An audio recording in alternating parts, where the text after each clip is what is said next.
Hello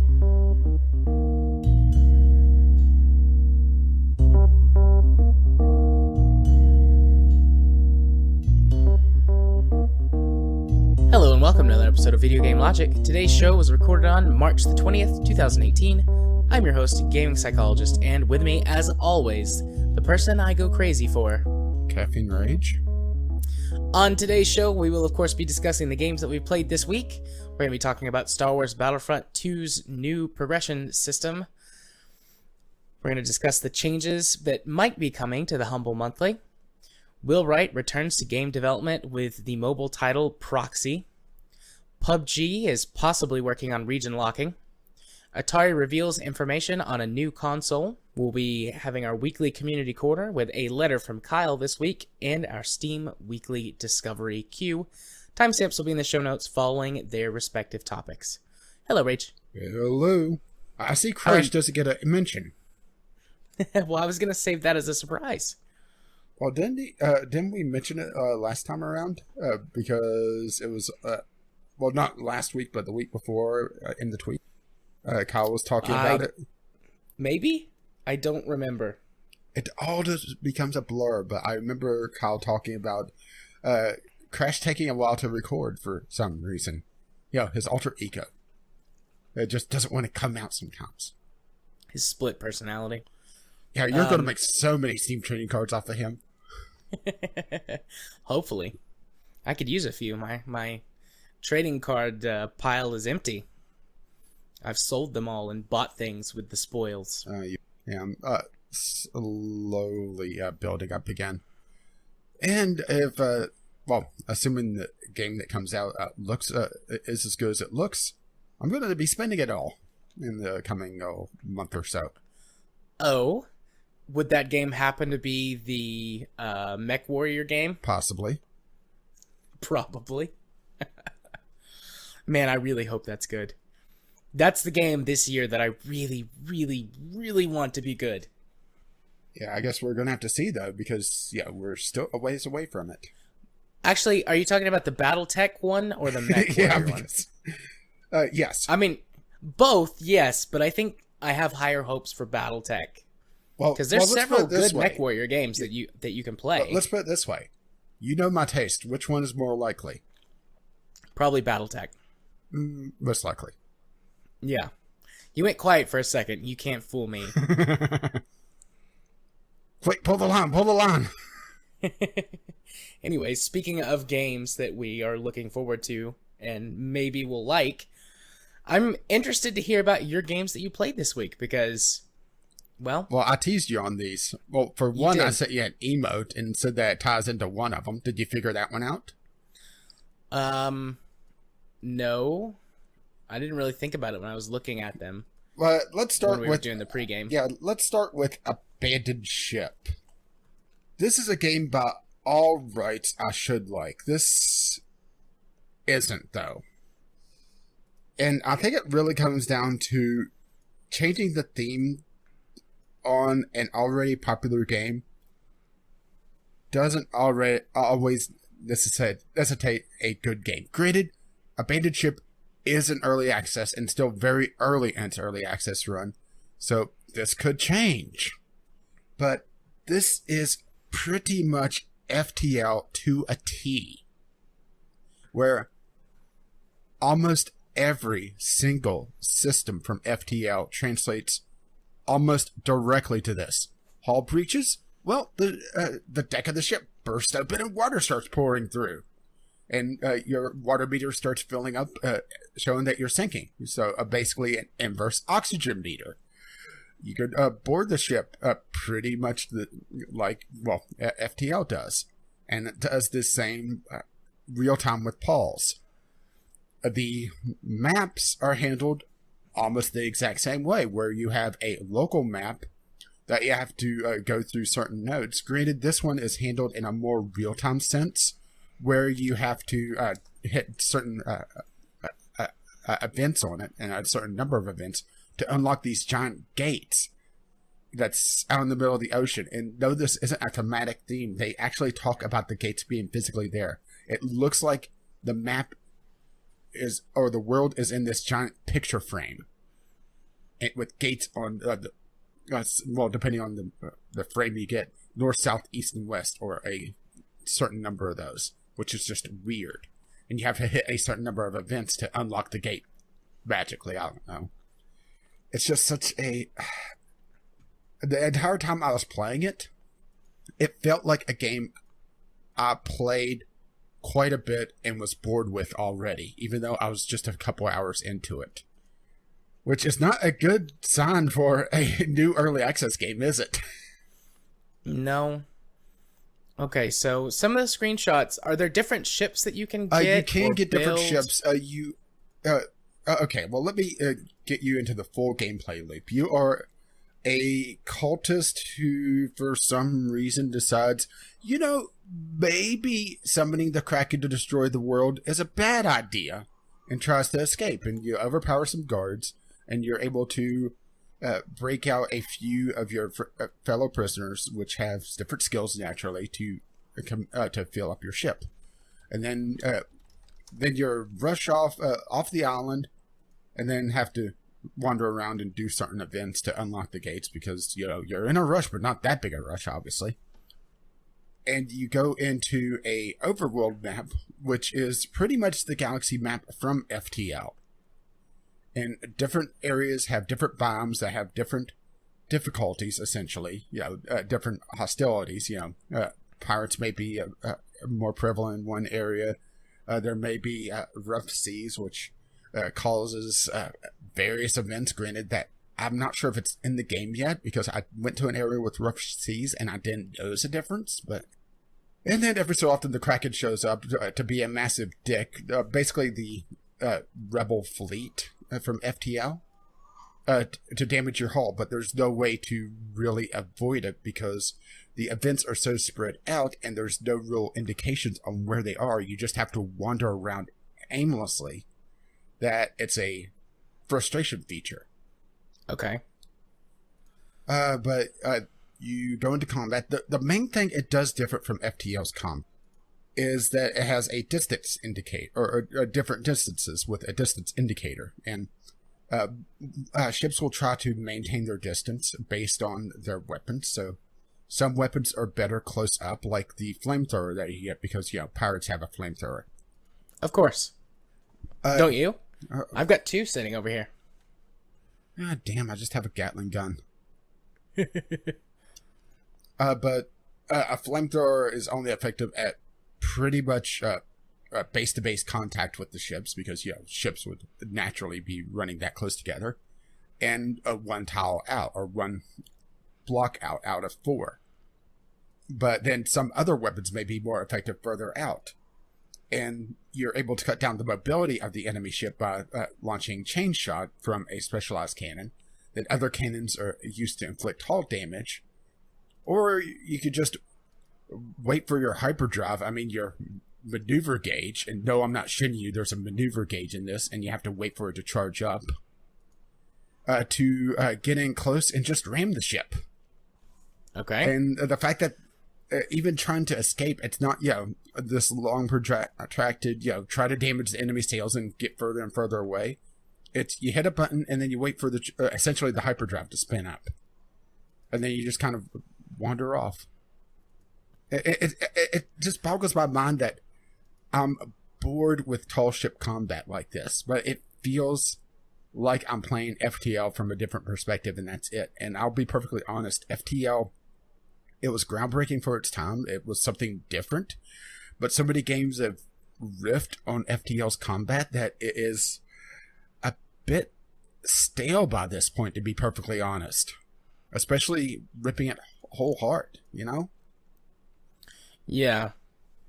There have been plenty of games that have at least, been some sort of derivative, but this, outside of, changing combat slightly, and I gotta be perfectly honest that the movement system is, it's important for about the first 10-15 seconds of combat until your chain shot cannon gets loaded.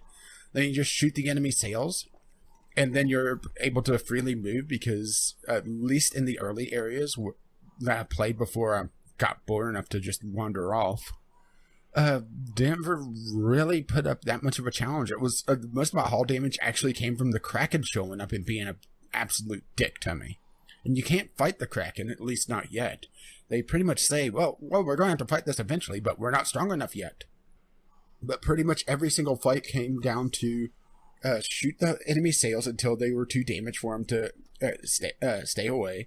Get close enough for when my maneuver bar gets filled up to ram the ship and brace for impact. That is a big thing. Is that if you don't brace for impact, you could have people go overboard, and then you have a giant fishing hook, essentially.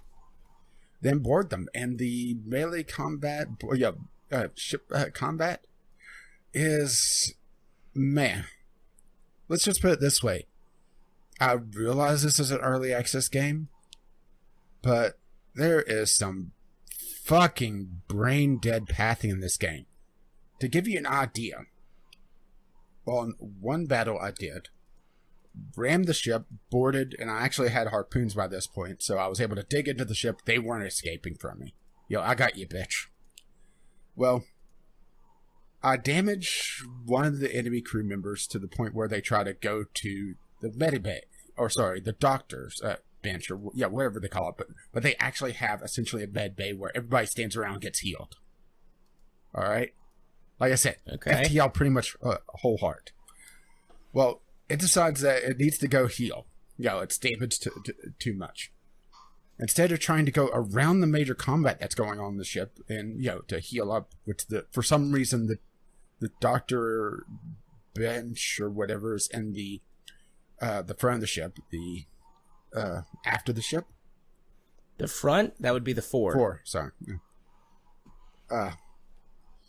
Well, it decides to jump off the ship, go onto my ship, run along the side of the ship, then jump back on. Okay.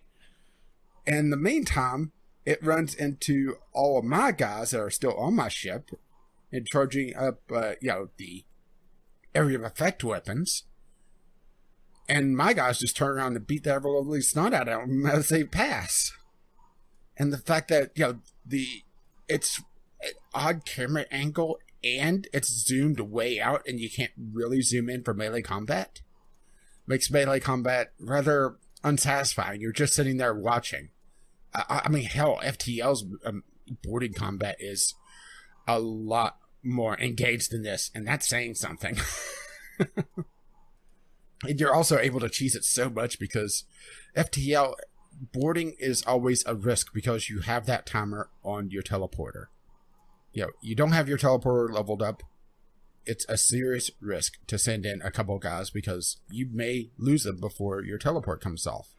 This, they board, get hurt a little bit, jump back to your ship, heal up, or hell, use their doctor's bench because you can use theirs as well.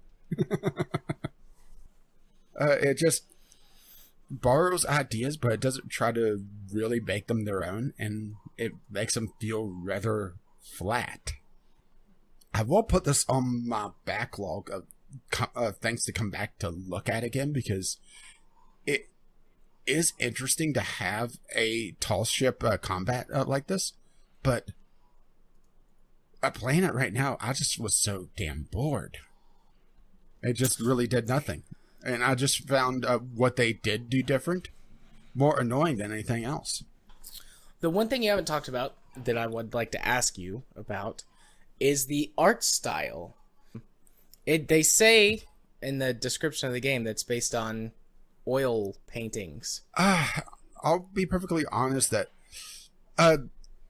the biggest thing that really drew my attention was the local map where you're on this rather pretty map, but because I was so focused on the Kraken gauge that they don't actually show on any of the damn screenshots because it is a timer.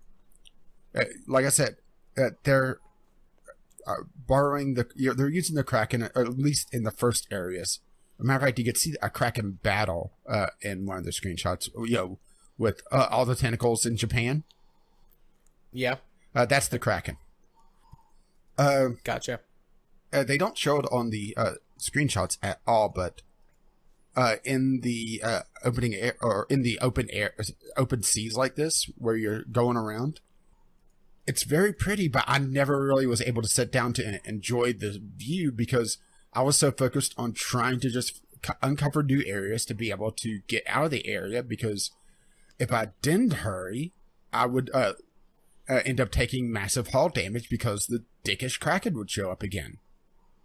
So I gotta be perfectly honest, I didn't really pay attention to the art style because I was too busy. I will say that the game is very pretty, but it's if you're rushing so much that you can't sit down and enjoy the art style, then you're kind of failing on that part, aren't you? Yeah. Okay. And that was really the only question I had. Yeah, I mean the other things is you have hyperdrive fuel, which is supplies. You pick up gold from various events. The various events really boil down to just give people supplies or fight an enemy, at least so far. So, but it is early and it's early access development, so maybe that changes and later. They're saying 9 to 12 months of early access, and it came out about a month ago. I'm just very disappointed by it because I really wanted to like it. I really did. Yeah. Oh, one thing that I did find interesting, granted I never got far enough to really try it, is that you are able to buy a lifeboat where if your ship gets sunk, you're able to essentially abandon ship. Yeah. And get rescued, go to port, buy a new ship, and try your run to try to continue your run, which is interesting. But I just got bored before I even got the chance to even do that. Right. I do like that idea. They show what I assumed would be part of like a tutorial or something like that, where on one of the screenshots, it's a small rowboat. Oh, that's the lifeboat. Yeah, that's the lifeboat. Because you don't encounter that during the tutorial. Gotcha. And I think my biggest complaint about it, though, even though outside of just wholly lifting FTL stuff and not really making it their own or trying to apply it to ships, have it where escaping you have to damage the enemy sails and try to sail away. That would be a lot more interesting than, oh well, the harbor drive's charged up.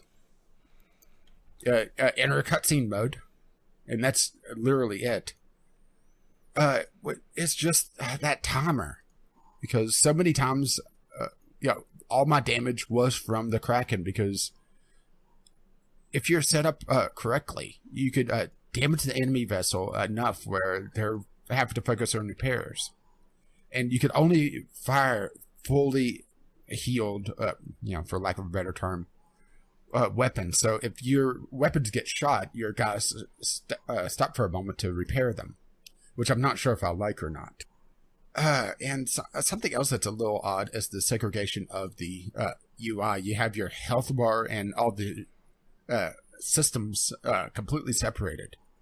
So you don't really, if you're focusing on the ship systems, for lack of a better term, trying to damage their navigation so you could get in close to ram them, you may not notice all the damage you're doing to them, and then you sink them when you ram them, which is strange. I actually had that happen to me a few times where I was trying to just get more money for essentially a bounty, because you enter an area, they talk about pirates in the area. If you are able to capture the ship, you'll get a big discount at the local store, assuming that you can find it, of course, because it's on an island somewhere. Good luck finding the island. I damaged the ship too much. Oh, that's something else, is the weapon systems is strange. I nearly forgot about that. Okay, so your main cannons, your main broadside cannons, can be set up to auto fire like an FTL. As they're charging, you right click and they'll fire when they're ready. Your chain shot and your grape shot cannons, which are damage the sails and the crew respectively, cannot do that and can only be fired when they're fully charged. And that's a weird segregation between the two systems, even though they're both weapon systems. Yeah, that's weird. Especially since the crews on the enemy ships don't move around too much unless you prompt them. You set fire to their ship by launching a mortar. And something else that's a little strange about the weapon systems, but kind of makes sense on a tall ship like this, is that you're only facing one side of the ship at a time. So you could set up your ship where it's high anti-personnel on one side and big enemy ship damage on the other. And you're able to maneuver your ship and flip it, or change directions if you fill up the maneuver gauge. But once again, that's that damn maneuver gauge. I absolutely hate that maneuver gauge. It feels like it should be its own thing, off the navigation instead of just a charging meter. And the enemy ship should try to prevent you from doing it if you're doing it. It's just not. It just shouldn't be an automatic thing. It feels like a lightweight FTL at this point, to be perfectly honest. And if you're looking for FTL tall ship combat, well, you're in luck. Yeah, I'm not sure I am, but who knows? Maybe someone will be. Yeah, maybe in 9 to 12 months. When it's out early access. Yeah. So any other questions? I wish I had more comments on the art style, because looking at the screenshots, the game is very pretty, but you just really can't sit down and enjoy it because you're always rushing. Yeah. Well, that's why I asked. You hadn't said anything about it, and the screenshots looked really good, and that was one of the things that they said in the description of the game. Yeah, but it's very frantic because it does have the real-time pause even on the map screen. But I gotta be perfectly honest that even on the map screen, I was constantly zooming out to look for spots that I hadn't uncovered, so I could try to go to them and do the events needed to unlock the gates, and didn't really pay that much attention to the art style whatsoever. And something else that's really annoying is that if you zoom out, you can't click on the map for navigation. You have to zoom out, look around, and then zoom back in, wait for the long zoom in, and then click, which is irritating as hell. But yeah, I should have liked this because I did enjoy FTL, but maybe FTL is just stale at this point. Maybe so. Maybe so. What else you played this week, buddy? So, the Raven Remastered is next up on my list, and is also what I did for the Sunday Sampler. This game wears its inspiration on its sleeve, and that is Agatha Christie through and which is where the emote ties in, because the emote is from a Perot game. And I'm hearing almost blank expression from you. Yep. Perot was was a novel series by Agatha Christie. Okay. I have never read it. I mean, I do recognize the name Agatha Christie, but I did not know. Perot. Okay, well, I could hear the blank expression, so much for that. But yeah, this game wears its inspiration on its sleeve to the point where I'm pretty sure one of the major characters in Act 1 is supposed to be Agatha Christie. She is a mystery novelist that has gotten very disillusioned with her main character to the point that she's killed him off. This takes place in the 1960s, which would be towards the end of her life, and she is an old woman in this. So, yeah. Well, anyway, the Raven Remastered is a remaster of a point-and-click adventure that was released in 2013, I believe, called The Raven: The Legacy of a Master Thief, which was an episodic game that I've got to be perfectly honest, I didn't hear of when it was coming out. But you play as a Swiss policeman, a Zellner, as you get caught up in this trap and manhunt for this possibility of this legendary thief, the Raven, returning to wreak havoc across Europe. In the opening cutscene, you see him steal this giant gem, and you're caught up in this trap to try to capture him while transporting the other gem, and havoc ensues.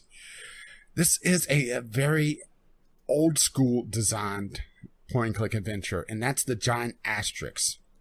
Well, that and the fact that it wears its inspiration on its sleeve. So if you absolutely hate Agatha Christie, yeah, you're not going to like the writing of this because it is very inspired by her. But there's no moon logic puzzles in this. Everything is very, very logical. And you may be wondering, why is that a giant asterisk? Well, it's also very old school in its design, to the point where, because I played more modern point and clicks and I kind of lost my chops on the older stuff, I completely written off the direction to go because of something the main character said. On the opening area, which is the Orient Express, Yay! You need to get some tools to open up a locked cabin. Well, there's the very obvious tool chest on the side of the train in between two of the cars. And Zellner actually says that must be a tool chest for rail workers to help uncouple the cars, but it looks like it's more accessible from the ground than it is from here. And you're on a moving train, so I completely wrote it off. Well, turns out I just had to click the tool chest again. Yeah, and that's something that once I got past the kind of the odd logic of the game, where there's a combination of your typical examine and your typical use, where whenever you first look at something, you examine it or give your thoughts about it, then you attempt to use it. And a lot of the game is going around and clicking on things till you're not able to click on them anymore. And they also prevent you from repeating a lot of dialogue that a lot of point and clicks kind of got in a trap of, where you get in this dialogue loop. You know, you talk to someone and they repeat the same things over and over again. Well, the conversations flow a lot more naturally. But once you exhaust all your dialogue options, well, they're gone. You're going to have to refer back to your notes or your little gray cells. No, nothing on that? Okay. But I do think it's a really good adventure, at least as far as I played it. I played through the first act, which was for some hours. It's actually very large for an episodic game. So I'm not sure what the actual runtime on this is total. I did read that one of the two remaining chapters I did shorter than the others. So it could end up being a bit shorter than you would expect, probably in the 10-hour range. Yeah, pretty standard for the episodic point-and-click adventures. But overall, it's a very pretty game. I will say that the remaster, I would say, well, let's put it this way. If you put both the footage of the remaster and the original, I think I would get them backwards. Because they went through and they upped the lighting significantly. In the original game, there was a lot of dark shadows, a lot of brooding atmosphere. In this, everything feels almost washed out. That and some of the animations in the remaster do some rather odd things. Like one character I met, well, she went to rub her face, and she kind of pushed her hand through her face and rubbed the back of her skull. Okay. And I would normally be, it would be off-putting, but it wouldn't be worth mentioning to this degree. But the fact that they talk about remastering the animations of the remastered version made me laugh. And there was a lot of clipping as well. Another character, actually the same character that rubbed the back of her skull, she was wearing a hat and her ponytail was sticking through the top of the hat. She cut a hole for it. Yeah, that just happened to perfectly match her ponytail, right? Yeah. But you do get both the original and the remastered versions. The THQ Nordic way of remastering, where if you had the original, you get the remastered. If you buy the remastered, you get the original. So I don't really have a problem with that. A couple other interesting things about this that may be off-putting or maybe selling points to you, depending on how you view them. They do a few mini games towards the end of the first episode, and they have one of the more interesting variants of a lockpicking minigame I've seen. Let's see. Well, let's do the minigames first, then we'll finish with lockpicking. You actually play shuffleboard, and you have to win to be able to continue. Granted, the AI isn't stellar, so it's not that hard to beat. But it's one of those things that you have to play, I think, once to really get a feel for the friction. Because, you're playing shuffleboard, and you're not able to really get a feel for the puck until you actually launch the first couple. And it's a variant of shuffleboard. It's not quite the shuffleboard I think you would expect.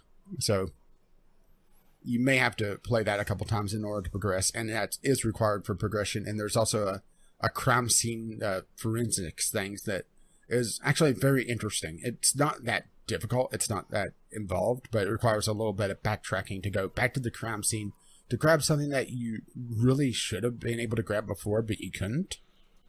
So, yeah. And then the lockpicking game. There's so many threads on the original game about the lockpicking game.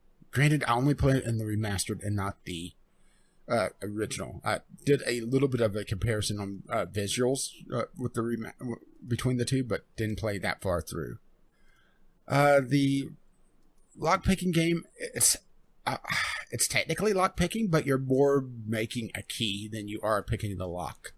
You take essentially a paper clip. I can't remember what it was, and you're actually bending it to be able to hit all the pins in the lock at the same time, instead of the traditional idea of bumping the pin a couple times to try to lock into place by turning the entire drum, and then doing that for every individual pin.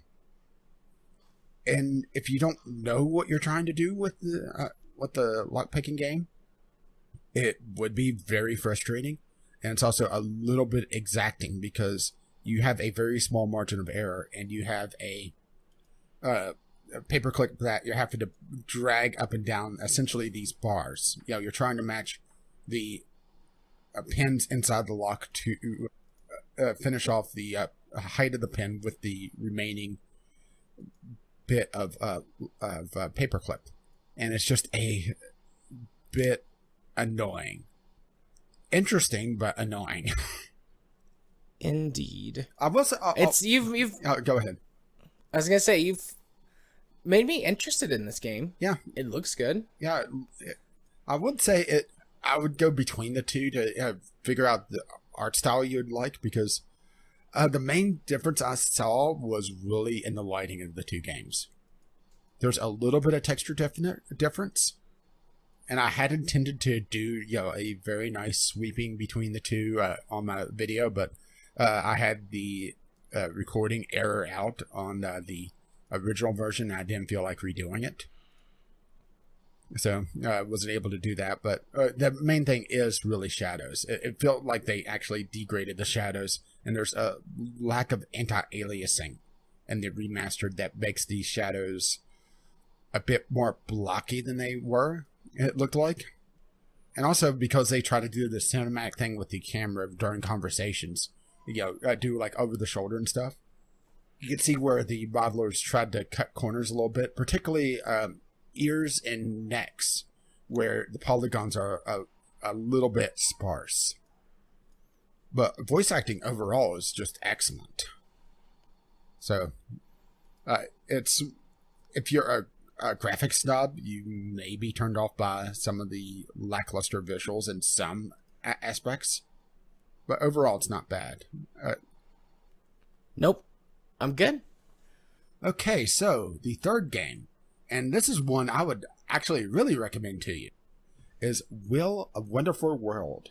This is a Chinese, I'm not sure if I want to call this visual novel. Technically it is, but this is like a in-between step of a visual novel and, well, the choice of games, novels on Steam? Yeah. Where it's a full novel. It's a step in between the two of those extremes.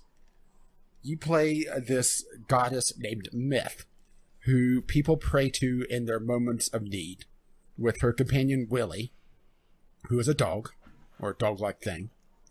Yeah. And it's portrayed as this branching tree of stories. And this is a list of essentially short stories involving the same characters. Some of them directly connected, some of them not. Some of them just marginally connected, or characters in the same area.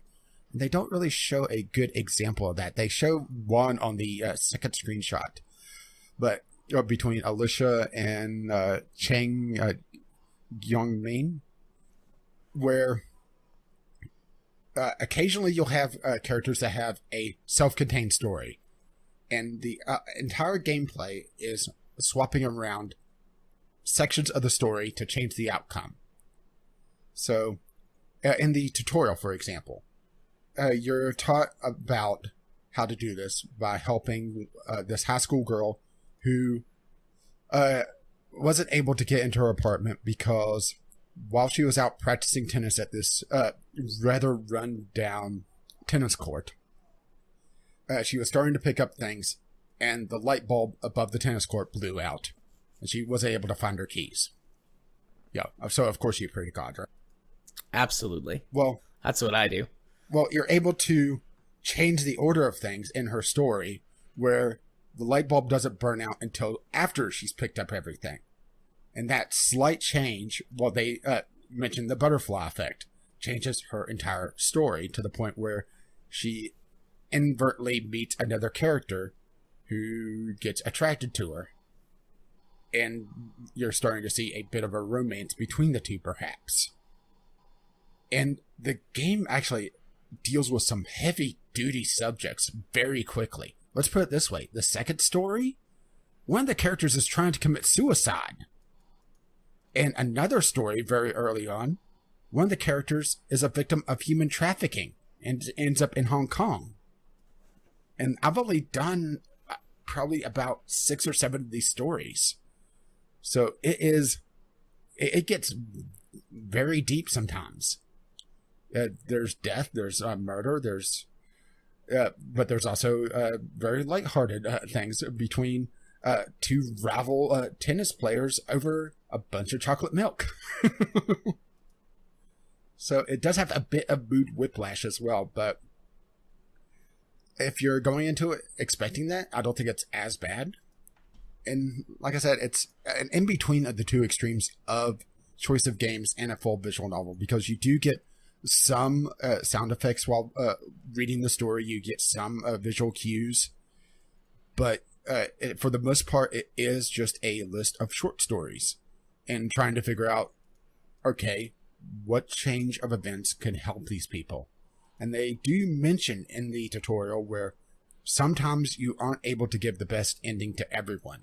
So maybe at some point further down the line from where I am, I'm going to have to make a choice of who gets their happy ever after. Because it's very easy to get it to the point where one outcome is good for one player or one character, but isn't it so good for another character?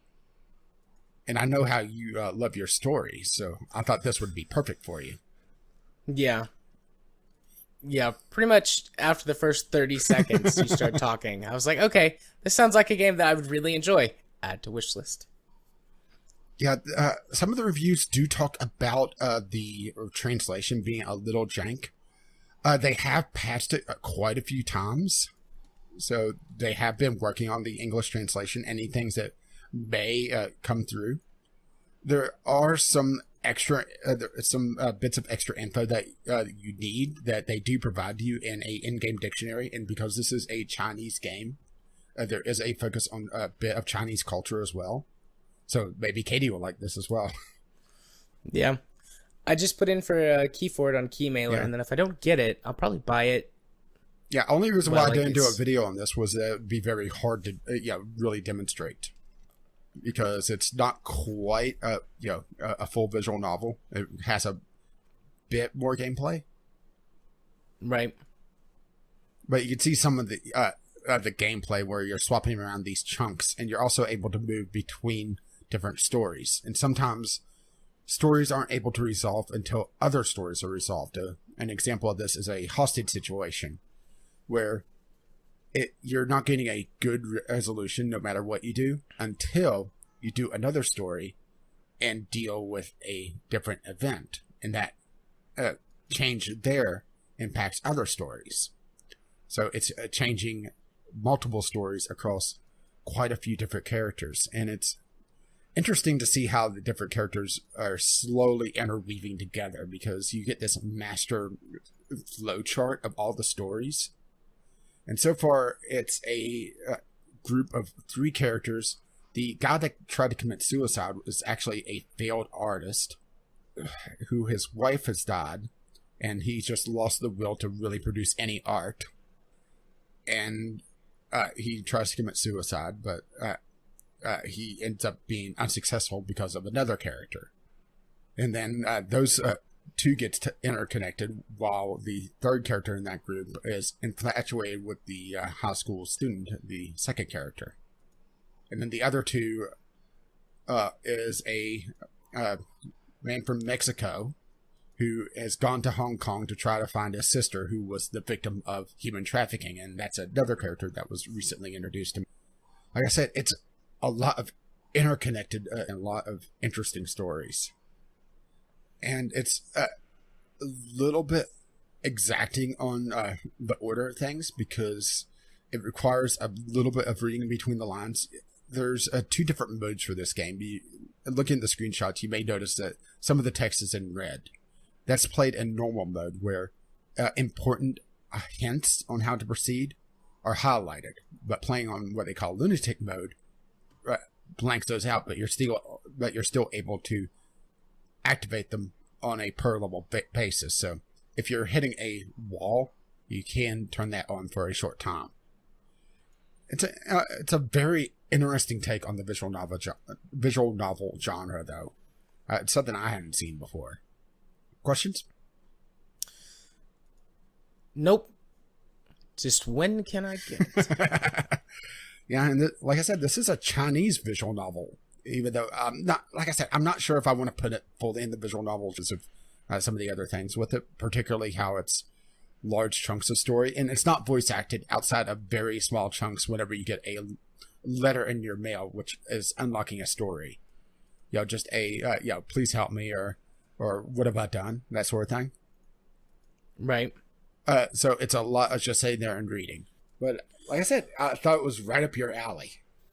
Yeah, I'm definitely gonna get this, take a look at it and get it. Hopefully I can get a review copy, but if not, I'll buy it in the near-ish future. Maybe it'll whatever it goes on sale for during the summer sale, I'll probably, even if it's only like 15 or 20%. Yeah, and it did surprise me that it dealt with pretty heavy themes pretty quickly. Yeah, that's why I'm so I'm definitely gonna get a copy of this. Yeah, I mean, well, I won't tell you who does what, but I already mentioned a suicide attempt. There was a suicide attempt. There was human trafficking, and they thought they were getting shipped to the United States, but ended up being shipped to Hong Kong to be slaves.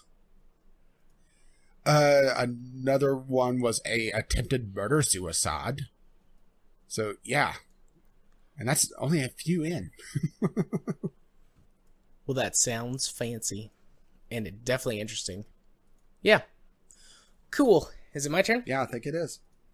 Sweet. So the first game on my list is a mobile game. It is Marvel Puzzle Quest. And that's the game. If you've ever played a Puzzle Quest game, then just think of that, except with Marvel characters instead of whatever other theme Puzzle Quest game you've played. Does it have Robert Downey Jr.? No, it doesn't. Well, I'm not interested. So, in case someone out there doesn't know, Puzzle Quest is a series of games that has various themes to them, although the bulk of them are medieval themed, with a little bit of added magic thrown in. And it is a match 3 puzzle game, where that you have special abilities and attacks and health and things tied to the various colors of the gems that you match. And Marvel Puzzle Quest is that with the Marvel character theme The gems are tied to special powers or abilities for each of the Marvel characters that match abilities and powers that they have in the comics and the movies. This game is free to play, so of course it has, being a hero-focused game, has like a million characters with a million variants of each of those characters because a million microtransactions. Because comics are weird and crazy. So, like, for example, Iron Man is in the game, and there's MCU Iron Man, there's classic Iron Man, there's modern comics Iron Man. There's Black Sabbath? And then there's some, like, yeah, there's Black Sabbath. And then there's some, like, there's a special edition, like, Iron Man. For Captain America, like, all of these characters that are in the Marvel Cinematic Universe have a version of them in there. And then they'll have, like, 2 or 3 of the most iconic comics versions of the characters. There's also, you can get the villains as well. I'm not sure how many of the villains are in there. There's tons and tons and tons of Marvel heroes. And Marvel has got better heroes than villains anyways, so it makes sense for them to focus.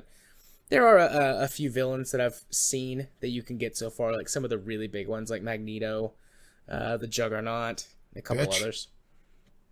Yeah. I'm the Juggernaut, bitch. But, I mean, that's really all there is to it. I suppose the business model is pretty fair. There are tons and tons of ways to acquire the premium currency and cards outside of just paying for them. You get, every day you get points from, if you join an alliance, which is the same thing as like a clan or whatever, you get points towards like the best packs anyways. And then getting duplicates, you can use those to strengthen and level up your current cards, or your current heroes beyond the level up system that applies to the, I guess, non-premium currency. This game's version of gold. It doesn't feel like super exploity. The in-game or the microtransactions don't even pop up until you complete the tutorial and like the first. Oh, hey, my phone's on silent. Obviously. And the first area, because a lot of these games will have like you play it for 2 minutes, and then you'll get the, hey, if you buy our special deal within 24 hours, you'll get like a really good deal on our stuff, man. And this doesn't do that. It's mostly single player. There's a pseudo multiplayer mode where it's like during events you can post a team for other people to fight against, and you win premium currency and other points based on how well your team does fighting against other players. And then you two can go fight other players and win premium currency that way. It's a pretty big game too, in terms of like single player content. There's a number of storylines because this game's several years old. It released, I want to say something in like 2012, 2013, and they update the content regularly with the release of the Marvel movies and the bigger Marvel comic series. So if you really like Marvel stuff, or if you really like Puzzle Quest and want a good Puzzle Quest game to play on mobile, Marvel Puzzle Quest has got a lot to offer you, both in terms of content and just solid gameplay. It also doesn't have a timer. You can just play as much as you want. Your heroes have health, but it generously gives you health packs so that you can just heal your heroes up 100%. That's sort of where the timer comes in, because if you just wait for real time, your heals will heal to 100%. But you get a really big roster really fast. I already have 7 heroes, and I played before, but I restarted just because I didn't remember a lot of stuff about it and where I was, and so much had changed. So within like 2 hours of gameplay, I had 7 heroes of various levels, and you can go back and replay earlier missions. I pretty much play until I get bored of playing it, or am done doing whatever situation that I'm playing a game on my phone as opposed to something else. So it's a solid mobile Puzzle Quest game, and also a pretty good Marvel game. So that one was fast and easy. Now we're going to get to the more... Yeah, baby. Now we're going to get to the more difficult bit. So I played Fortnite this week. I played both Fortnite games, and you might be saying, but Jared, there's only one Fortnite, and there's the two modes. No, I disagree. These are vastly different games. Now, are we going to have to get a Kerbal for you to fight with? I don't think so. These are vastly different games that share some common third-person shooter controls and an art style. Otherwise, they have very little in common. For example, the Battle Royale mode is a super stripped out version of Save the World, which is the PvE mode. There's a huge, massive amount of crafting systems and upgrades and tech tree and just lots of little things. I call it the Warframe problem. You get dropped in and there's like 45 different systems that affect your character and what you do, and you're like, oh my god, I gotta learn all this stuff. Whereas the Battle Royale mode has none of that. There's no crafting, there's no progression, there's no anything. It's just you drop into the match and you do stuff and you're done, which I'll talk about in a minute. Battle Royale really focuses on the third-person shooter aspect of it. They do have completely separate maps. Battle Royale has got one really large map for the game mode, whereas the PvE version has multiple smaller maps. They've all been handcrafted from what I can tell, because there's like secrets on the PvE map that it's like, I think there would probably, like, this would be a good place to find a secret, and you manage to get into wherever it is that you think a secret would be, and it's like, oh, there's a secret or an Easter egg. So it feels like the maps are handcrafted. The only things it turns out that wasn't chocolate. The only things that are randomly distributed throughout the map are the quests, the quest stuff, and then loot drops that you can find in the PvE mode.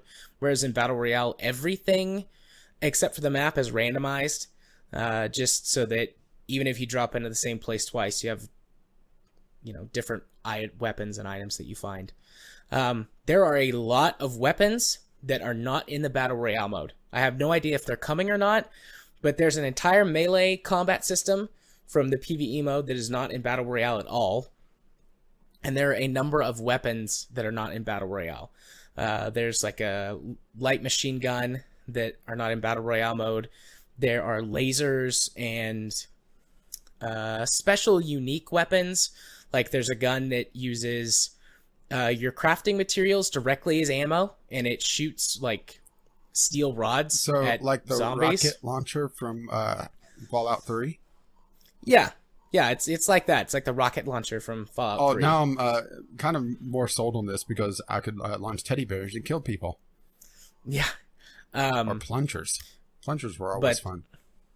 But that's not in the Battle Royale mode. There are a number of extra grenade types that are not in the Battle Royale mode. So, I mean, you get, I guess, basic weapons in Battle Royale: pistol, SMG, assault rifle, sniper rifle, shotgun, and then there's some special weapon drops that you can get in Battle Royale mode. But there are at least a dozen different weapon types, not including the entire melee system. So these games are very, very different. Where the PvE mode, it's going to be free to play. You have to buy into it right now as like an early access game, unless you receive a friend code, which is what I did. I know somebody IRL who has this, and they got a friend code and were generous enough to give it to me. And this game might be my new crack as like a good PvE game to play, just because of how much stuff there is in the PvE mode. It's got a fully fleshed out, fully voice acted campaign, which runs through this apocalypse scenario. It's called Fortnite Save the World. So you're saving the world. The only non-voiced character is you. They're, so far, I guess, like a Gordon Freeman type. Everybody talks to you, but you never say a word. And as you go through, you meet an interesting cast of characters who take you on missions to different locations, and that's how you open up the map and progress the main story. by doing the quests that they give you. But it also has a really big, fully fleshed out questing system anyways, where you can go to any of these maps that you've been to complete side quests and bonus missions and daily challenges and things like that. So, I mean, you can spend an hour on a single run just completing quests in an area, which give you, experience and things to level up your character. There's a number of different characters. There's 4 character types, but each one of them has various characters or heroes in the different types that have different abilities and things like that. So there's a lot of variety in the gameplay, and it gives you a shit ton of this stuff right away. And it never really tries to, at least so far, it doesn't seem like it's trying to poke you to get you to buy stuff. It hands out a lot of rewards, and the system works very Warframe-like. You get a bunch of stuff, you essentially recycle all the stuff that you don't want, and then use that to improve the stuff that you do want. You have different items and survivors, your little colony, that you can apply to different slots on your characters so that they can receive boosts from the people and the items later on. If you play, even if you play more solo, later on you can bring essentially summons with you that you can have help you in battle, either defend an area or just follow you around and do stuff. There's sort of a mobile aspect to it with these missions you unlock, where that you can send your heroes on missions when you're not playing to gather resources and things like that for you. It's a bunch of free-to-play stuff that's been grabbed from other free-to-play games, and it's actually been done very well. So this is kind of the reverse of what Abandoned Ship was? Yeah. Grabbing systems and actually making good use of them instead of just throwing them onto a system and, that's good enough. Yeah, it all fits together thematically. They throw you in the deep end, but once you get a handle on what's going on with all of these systems, they make sense and they work well together. They're easy to work with. It's just an all-around really well-designed game that's got a really good set of core mechanics. I mean, it's a third-person shooter, so it's kind of difficult to mess that up, especially since it's the PvE mode is just completely wave-based. Well, not completely wave-based, but most of the main objectives are wave-based horde mode, where that you use this game's sort of, unique selling point to it, which is it's got a building system, a base building system, where that you can build a fort. That's where the fort comes in Fortnite. And I think the night is just the eternal darkness caused by the purple storm. That's the apocalypse. And yes, it is actually a literal purple apocalypse storm. But you can craft bases, and you can do pretty simple stuff, but it's actually a surprisingly robust crafting system that you can, or construction system, where you can build some pretty interesting and complicated base layouts. There are certain points where you have to create a specific type of base following a map layout for certain missions, and that sort of eases you into the complexities of the building system. And there's some pretty neat things you can do with it. But you're building these forts on the maps that you're doing stuff with, and you can put defenses in terms of like traps. You can try and set it up tower defense style, where that you can build lanes for the zombies to go down. They run through your traps. You can recruit defenders to help defend your base. You can just do a lot of stuff with that. It's a really fun, neat system that adds a great deal of mobility to the game as well, especially when you're playing in in both modes, really. If you want to get somewhere, instead of having to try and figure out a way to get over there, you can just build a bridge or a giant staircase to the heavens or something in order to I very think Yahtzee quickly... was talking about that in the Battle Royale mode. I haven't seen... This was a few weeks ago. Later. I must have missed that one then. But it's just a great mobility tool that feels really satisfying to use once you get a handle on it. To just very quickly build a bridge or a big ramp, or slap together a defensive position to defend one of the many objectives on the board. At first I was a little skeptical of it, and annoyed with it, although that mostly comes from the Battle Royale system.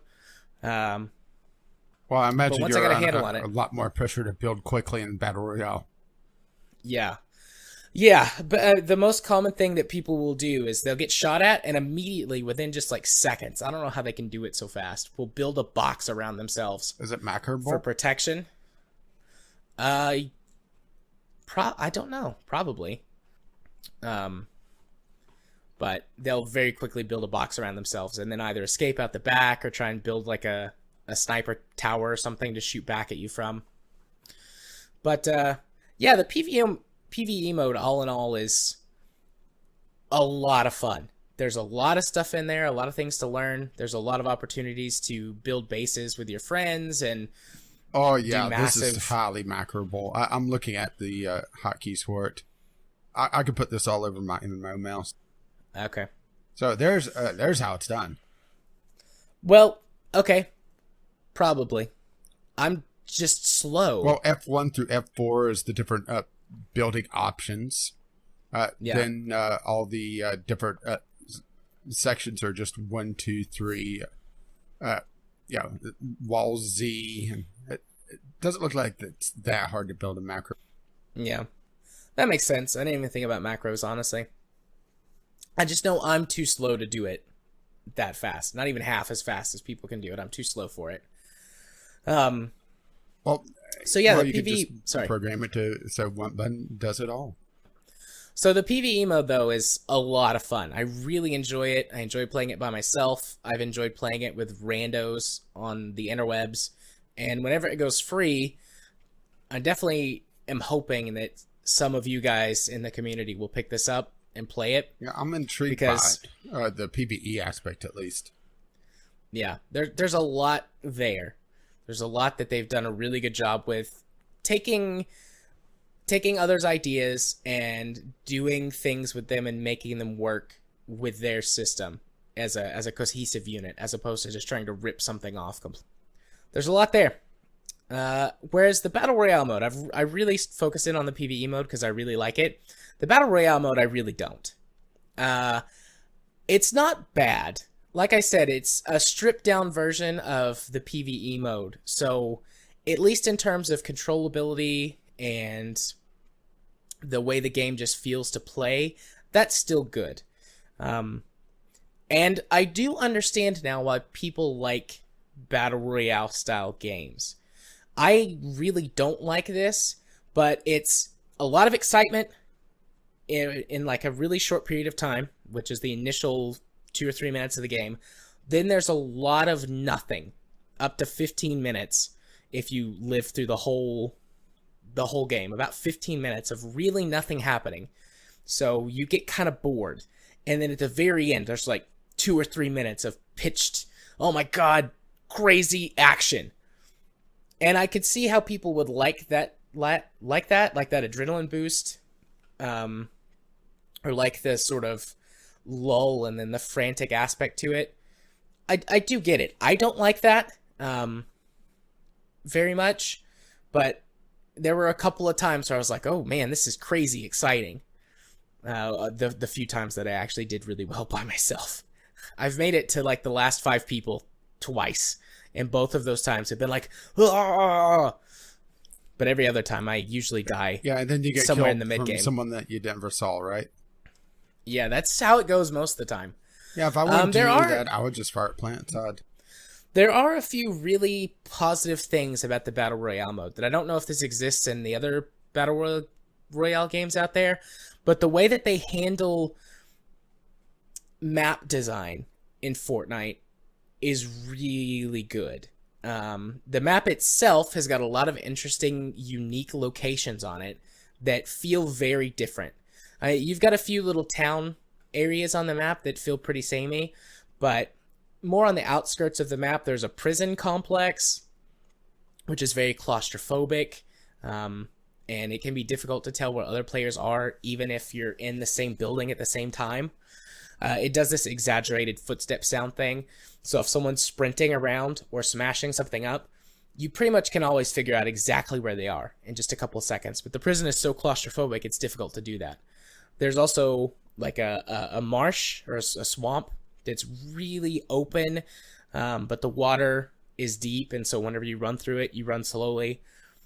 There's a farm that is on the opposite side of the map that is, I mean, it's got a mix of wide open spaces, but also good cover points in both farm buildings and machinery. There's a graveyard, which is sort of cartoony. So not only is it a very enclosed space with lots of gravestones and crypts and things like that, but it's also like really silly Gothic style. So it's a mix of, but also dangerous and deadly to go to. And there's a few other areas. I'm not going to go through the entire map, but they did a really good job of making lots of unique little settings on the map to really vary up the experience, which is good because every match plays out exactly the same. You drop, you either get killed immediately or you live nearly the whole time. So having interesting things to look at is nice. But that gameplay loop is just really boring to me. So outside of those good things, actually one other thing that it does really well is sound design. I live in the South. There are random gunshots more regularly than they should be. And guns make really distinct sounds at different distances. So listening to gunfire in the distance, you always get a good sense of how close a fight is to you because of how well they've designed the weapon or the gunfire audio in the game, which really caught me off guard at first. But once you sort of learn, okay, this is actually a lot like real firearms, and this game does have some real distances at which firearms can be used at, you can tell the difference between, for example, a sniper rifle and a pistol at range, and know what sort of fight is going on, over the next hill or in the next town or whatever. Yeah, but two people trying to build a tower to snipe one another, or they're building a box around each other. Yeah. That's something, too, that's a bit of a double-edged sword, the construction in the Battle Royale mode. On the one hand, you can, if you're going to hold a position, you can upgrade the defenses of a building or whatever, or just completely build your own fort, wherever. But obviously that means players have been there. So that becomes an instant target to anyone who runs past, because there's a player definitely built it, and there's a chance they're still there. I mean, you can use that to your advantage. You can build a little fort and then go somewhere else and camp that fort out and wait for somebody to come check it out and then snipe them or something like that. But otherwise, getting used to the building system as part of the game is difficult because it doesn't really segregate you by player level or anything. There's no real matchmaking. You just 100 people get thrown in and you go. So until you get a handle on that building system, you will constantly be killed by people who, in your mind, you're going, okay, I'm over here and this person's over there behind their cover. How can I outmaneuver them? And then you look up and they're raining death on you because they built a sky bridge and jumped down on top of you and murdered you. But other than those few good things that the game does really well that I like, I just don't like this type of game. It's really boring by myself. Really, really boring. Playing it with at least one other person makes that a lot more enjoyable. I played this with Cube for a few hours last week. Sitting around and watching paint dry is more fun with another person and a can of beer. Yeah, that's what I was going to get to. That a lot of games are better with friends, and I don't think that that's enough for me to really say that Battle Royale is a game that I really like. It was enjoyable with Cube. And I'd say that you get this from PUBG and any other Battle Royale style game. Just there's a lot of movement and a lot of things you have to do, and we were route planning and having to tactically check things as we went to make sure somebody didn't sneak up on us and stuff like that. And that's a lot of fun. But, like you and I both just said, a lot of games are a lot of fun when you play them with people. It's something I'll probably still play with other people and try and do it for at least one more stream night and get a squad of us together. But otherwise, I'm pretty much going to be strictly playing the PvE mode from now on. That's where it's at least for me. But they're still supporting it. I'm sure they still make money from the PvE mode, but Battle Royale is where it's at for them. Well, Fortnite's taken off to such a degree, particularly the Battle Royale mode, that they scrapped Paragon. Yeah. And they actually they released all the Paragon's old assets for free as Unity assets, which means that, hey, low effort asset flips just got a new coat of paint. Yeah. There's one thing that baffles me. I don't understand why they did this between these two games. In the PvE mode, your guns have noticeable recoil. In the Battle Royale mode, almost no recoil. Probably that doesn't make any sense to me. Up the action. I guess. There's also no crouch in the PvE mode. You don't really need it. I keep finding myself going like, I should crouch to go through here. There's no crouch. I guess I don't really have to crouch. I can just walk suddenly through here. An article that I saw a few weeks ago makes a lot more sense now.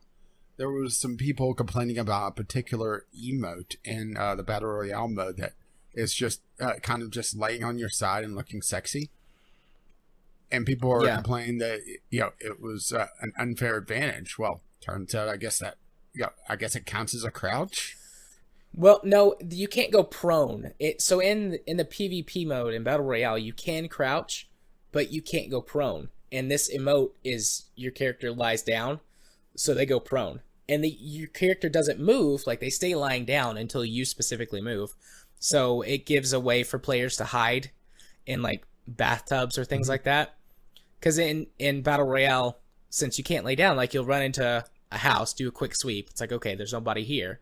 But you don't check things like bathtubs or behind couches or stuff like that, because if someone was crouched, you could still see them. But if they're laying down, you couldn't. Well, that's when you just start blowing up bathtubs. Usually, yeah, I just blow stuff up or smash things. I don't use doors in the Battle Royale mode. I just smash down walls with my pickaxe. Get crafting materials that way. Oh, yeah. I've done that a few times. I have. Even though that's more, Macho Man than Kool-Aid Man. Yeah. Macho Man Randy Savage. I mean, he died to save the world. The world was supposed to end, and he died, prevent the whatever was supposed to happen. No, I'm not joking. He actually died on a day that the world was supposed to end. Good for him, I guess. Good for us, since he saved us from. Let's just put it this way: I've seen more than a few pictures of him elbow dropping Jesus because of it. And no, I'm not joking. So yeah, that's Fortnite. If you want to see a much more rambly, surprise, like somehow even more in-depth version of the talk I just gave, you can head over to my YouTube channel where I posted a 59-minute video discussing the differences between Battle Royale and Save the World. So, well, you see, here you just got you, and here you have you, and then you have 99 jackasses trying to kill you. Yeah. And I could go on, particularly about the PvE mode, but honestly, yeah, if you want to know more, either hit me up after you hear the show, or go watch the video and skip to like the 30-minute mark when I swap from Battle Royale to Save the World. Because there really is just so much stuff in the PvE. One thing I should mention about the monetization of these games. So, Battle Royale, at least for now, only has cosmetic microtransactions. Save the World has both cosmetic transactions and loot boxes. Ew. But so far on the loot box side, you get a lot of them for just playing the game. So take that as you will, how you feel about things. That's a personal choice that you guys make. I mean, if this was a paid game, I would not be buying it because of my I don't buy games with loot boxes, period, rule. But, I'm much more lenient on free-to-play games with that. So, since it's PvE, at the very least, you're not being overpowered in the multiplayer mode. And I'd say that's why they keep the loot boxes there. Because you can get weapons and heroes and blueprints and crafting materials from the loot box. You get anything from the loot boxes, as far as I can tell. Can you get loot boxes from the loot boxes? Yes. Loot boxes all the way down? Actually. Huh. Yeah, you can get so their loot boxes are llama piñatas. And you can get the little llama pinatas from the big llama pinatas. But as far as I know, you can't get the big llama pinatas from the little one. Well, maybe they're bigger on the inside. The pinatas talk to you. They're like sentient pinatas. That you're beating the snot out of? I like this. And you can click on them before you open them, and they'll like say things to you. And then you go to open them. Do they beg for mercy? No. Oh. One of the things that they've said, because you get like a random weapon to open the pinata.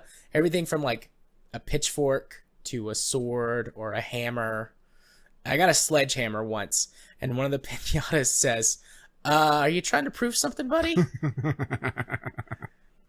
They're cute, which they're trying to do to worm into your head to make you think that loot boxes are okay, but they are cute. I have to give them points for being cute. That's how the loot boxes win with me. Just be cute. Or be boobs. Boobs would work too. So, loot boobs. Yeah. Yeah, that reminds me of this really, really shitty game I saw on Steam Direct. It was basically your typical roll the ball through crappily designed level. Only they put a nipple on it. And nice. Not even a good nipple. It was just this terrible, terrible photoshopped thing. Bad. And they were trying to say, the game promotes breast cancer awareness. Yeah, the game does bring awareness to cancer, all right. Whew. So, yeah, those are the games that we played this week. Yeah, and we only ran a little longer than usual. Or that. Only like 20 minutes over what we guessed. A little less, I guess. So, speaking of loot boxes. Yeah, Star Wars Battlefront 2's new progression system is coming. It says, the article said next week, but it's probably this week because the article was from Friday. Yeah. So, yeah, basically Battlefront 2 has, air quotes, listened to the community feedback. In other words, the House of Mouse is pissed. To be fair, they knew this was going to go down. I mean, I really would be surprised that there was no one in EA or Disney saying, this may be a bad idea. Well, I can't remember if it was this week or last week's Jimquisition, where he was talking about this, or maybe it was on just one of his videos that he does. I don't remember. Some of that stuff runs together for me. But he was saying that every so often, the big companies that lead the way on this shit, like EA, will do something purposefully that's way worse to see how much they can get away with. And then if it fails, which oftentimes they do because they push the boundary too far for people, they roll it back to the previous thing that everyone thought was the worst ever. And people are like, oh, thank God, at least we're back to this now. And it sort of sets the bar even lower. Yeah, it makes me wonder if that's what they've done with this. Paid mods was the same thing, the original iteration of it. Right.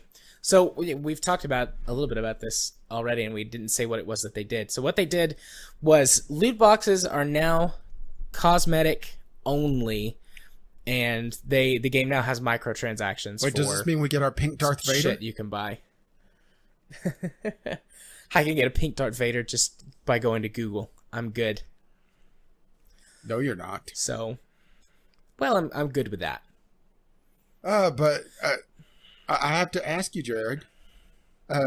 Seeing this news, does this fill you with a sense of pride and accomplishment? No, it fills me with a sense of dread and bullshittery. That we're still at this point, and it had to come to the point where loot boxes are now being looked at by multiple governments across the globe. I mean, it's this isn't going to go away. I completely agree that this was most likely trying to push the bar to see how far people would go. The entire structure of this, no competent game designer would look at this and say, oh yeah, this is great. I mean, they got feedback all through their beta period, which I realize is mostly just them testing the servers. Things are too locked in to try to change anything. And I think Jared just sent me the what I'm going to put on the show notes for this week. Yep. Maybe. Well, It's lovely. we'll have to see. But this is definitely pushing the bar and seeing just how far they could get away with it. Yeah. I mean, I refuse to believe that they were that out of touch. EA may be some greedy motherfuckers, but they're not stupid. At least I don't think they are. Yeah. But then again, I mean, I malice versus stupidity. Yeah. I think they thought they could get away with it. But, I mean, they definitely did it on purpose. Like, this wasn't, oh, hey, whoops. So we put some loot boxes in there. Like, they specifically programmed the game to work that way. And I think they thought they could get away with it. And the fact that they didn't, they're like, well, at least we can roll it back and everyone will think that, oh, we're good guys now and everything's great. And then next time, maybe people will be a little more desensitized to it. Well, considering that it was data mined after the fact that there was an entire system in place for cosmetics, for unlockable cosmetics. So, it didn't have to be tied to this, but they tied it to it anyway. And it looked like they did it fairly late because a lot of the cosmetic stuff was already in place. Yeah. It's just pure greed, really. There's no other way to really get around this. And I just wonder, well, I shouldn't say I wonder because I think I already know the answer, what this is going to do to the sales of the next Battlefront game. Assuming that there is one, of course. Are people just going to forget about this after all the media coverage, or are they going to actually vote with their wallets? I got it. The cynic of me is saying, well, they'll say some nice things and people completely forget about it next time because they did for this one. When people had issues with Battlefront 1 or Star Wars Battlefront at the time. They said some very nice marketing hype and got people sold on Battlefront 2 and people pre-ordered like crazy. Did they meet their sales goals? No. They missed them by 1 million. But they still sold like gangbusters. It's not like, nobody bought Battlefront 2. They still sold a lot of copies. Yeah. I'd say Battlefront 3 will still sell gangbusters, but unless, I mean, they'll definitely roll out the PR machine for the game, but unless they really make some changes, and honestly, even if they do make some changes, I suspect that they'll have diminished sales from this go round. They'll miss their target by another 1 million or 2. I think they'll miss the more hardcore audience, the more hardcore gamers, but I think they're going to have to rely more on the casual market. Because I have a couple friends that are less hardcore in gaming, and they had no idea about the controversy at all. Yeah, I'd say that a Star Wars game is probably going to do 5 or 6 million units regardless. But when they're expecting it to do twice that, then that's a big deal. A really big deal for them. That's hundreds of millions of lost dollars. And that's all that these companies seem to care about anymore.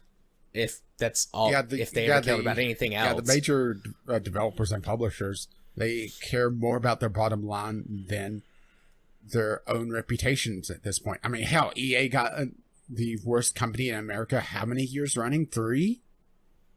Yeah. And all they ever did was they released a press statement twice because they released it, I think, on the 2nd and 3rd years. Yeah. It's just the way that game development and the way investors are built into gaming right now is very counterintuitive with reputation building, long-term goals. Everything has to be now. It has to be this quarter. It has to be this financial year. You need to produce that new content and get it out to get more sales, to be able to bring up the stock prices this quarter. Who cares what you have to cut in order to make that sales release before the end of the financial year? Who cares how much it's going to hurt fans? Who cares how much it pisses off fans? As long as you get it now. That's the mindset behind a lot of the investors, a lot of the major developers, a lot of the major publishers, and I just, it's unsustainable. I really see a problem long term with AAA gaming unless they're able to get into a more general market. Yeah. I have been trending more and more indie over the years since becoming a PC gamer, and I'm really glad that I have already been making that transition and have a pretty big backlog of indie games to play. I mean, that's not to say indies is without their bullshit, but their bullshit is usually No. more small potatoes versus this. Yeah. I mean, the worst indie bullshit I could think of off the top of my head is, a composer going absolutely insane and putting out DMCAs against content creators. Yep. Which AAA publishers have been doing for a while now. Yeah, I mean, let's pick one almost at random. How about Nintendo? Yeah. You don't join their affiliate program? Oh, they're going to, not copyright strike, but copyright claim, and you're not going to get a damn thing. But if you join them, they'll give you a few pennies. It's better than nothing, right? Right. What, you're giving us free marketing? Well, you better give us your ad revenue as well. Yeah. That's something that's always really confused me about Nintendo. Indie games, too, have continued to improve in quality over the years. Yeah, there might be a ceiling for that, but in general, it feels like AAA games are either hit that ceiling already of quality or are getting worse. I think it's more indies are improving and there's less overhead for where AAAs could go, because AAAs are focused so much on graphical fidelity that they cut a lot behind the scenes. They cut their AIs. They cut their gameplay. They want to be these huge, shiny experiences that are just mind-blowing. They want to be movies. I mean, let's put it where it is. And in some cases, looking at the more recent Metal Gear games, they kind of succeed in that case. Indie games, they're getting better graphically because there's more tools out there ready-made. Yes, I realize asset flip is a dirty term these days, mostly due to Steam Direct and, the nature of the different app stores out there. But that's not always the case, that, they could be used as tools instead of just, copy paste in. So you have a lot better assets out there already to be able to work with to improve your own possible lacking artistic skill, or to prop up some lacking of artistic skill that you have in your game. So there is a bigger increase in the indie scene. And then you have a more prevalence in the AA space, where you're starting to see some of the bigger indies move into what was traditionally considered the AAs that kind of vacated for a while because they just weren't there. All the AAAs went absolutely insane. They didn't release any of their lower tier stuff anymore because they tied everything into graphics. And that just raises the budget of their games so much that it pushes everything into AAA, and they cut out anything that doesn't sell 5-6 million copies. That's why we're seeing the AAA publishers releasing less games, because they're focusing on these higher selling games because they tie up so much money into them. Indeed. Well said, sir. I have nothing to add to that point. Well, it's true. You're not seeing that much on the AAA side anymore. Yeah. You have the big burst in the fall, and that's it. Or autumn, depending on where you live. Or spring, depending on hemisphere, is also a place. Indeed it is. But the budgets on gaming on the AAA, on the big publishers are just so through the roof. Between creating the game and then adding to that at least once over for the marketing, there's no room for the AAs from them anymore, so the indie scene is taking it over. Yeah. And at least for now, I like when that happens. mean, the closest I can think of is really Ubisoft for a major publisher doing. Yeah. EA is trying to do some of it, but they're really only pushing a couple titles, and that's it. Would you call A Way Out a AA title? I think so. We'll, I think, see when it releases, but based on what what we've seen so far, I would say so. I'd say AA. It's got a higher production value than your average indie game, but it doesn't feel like a AAA game.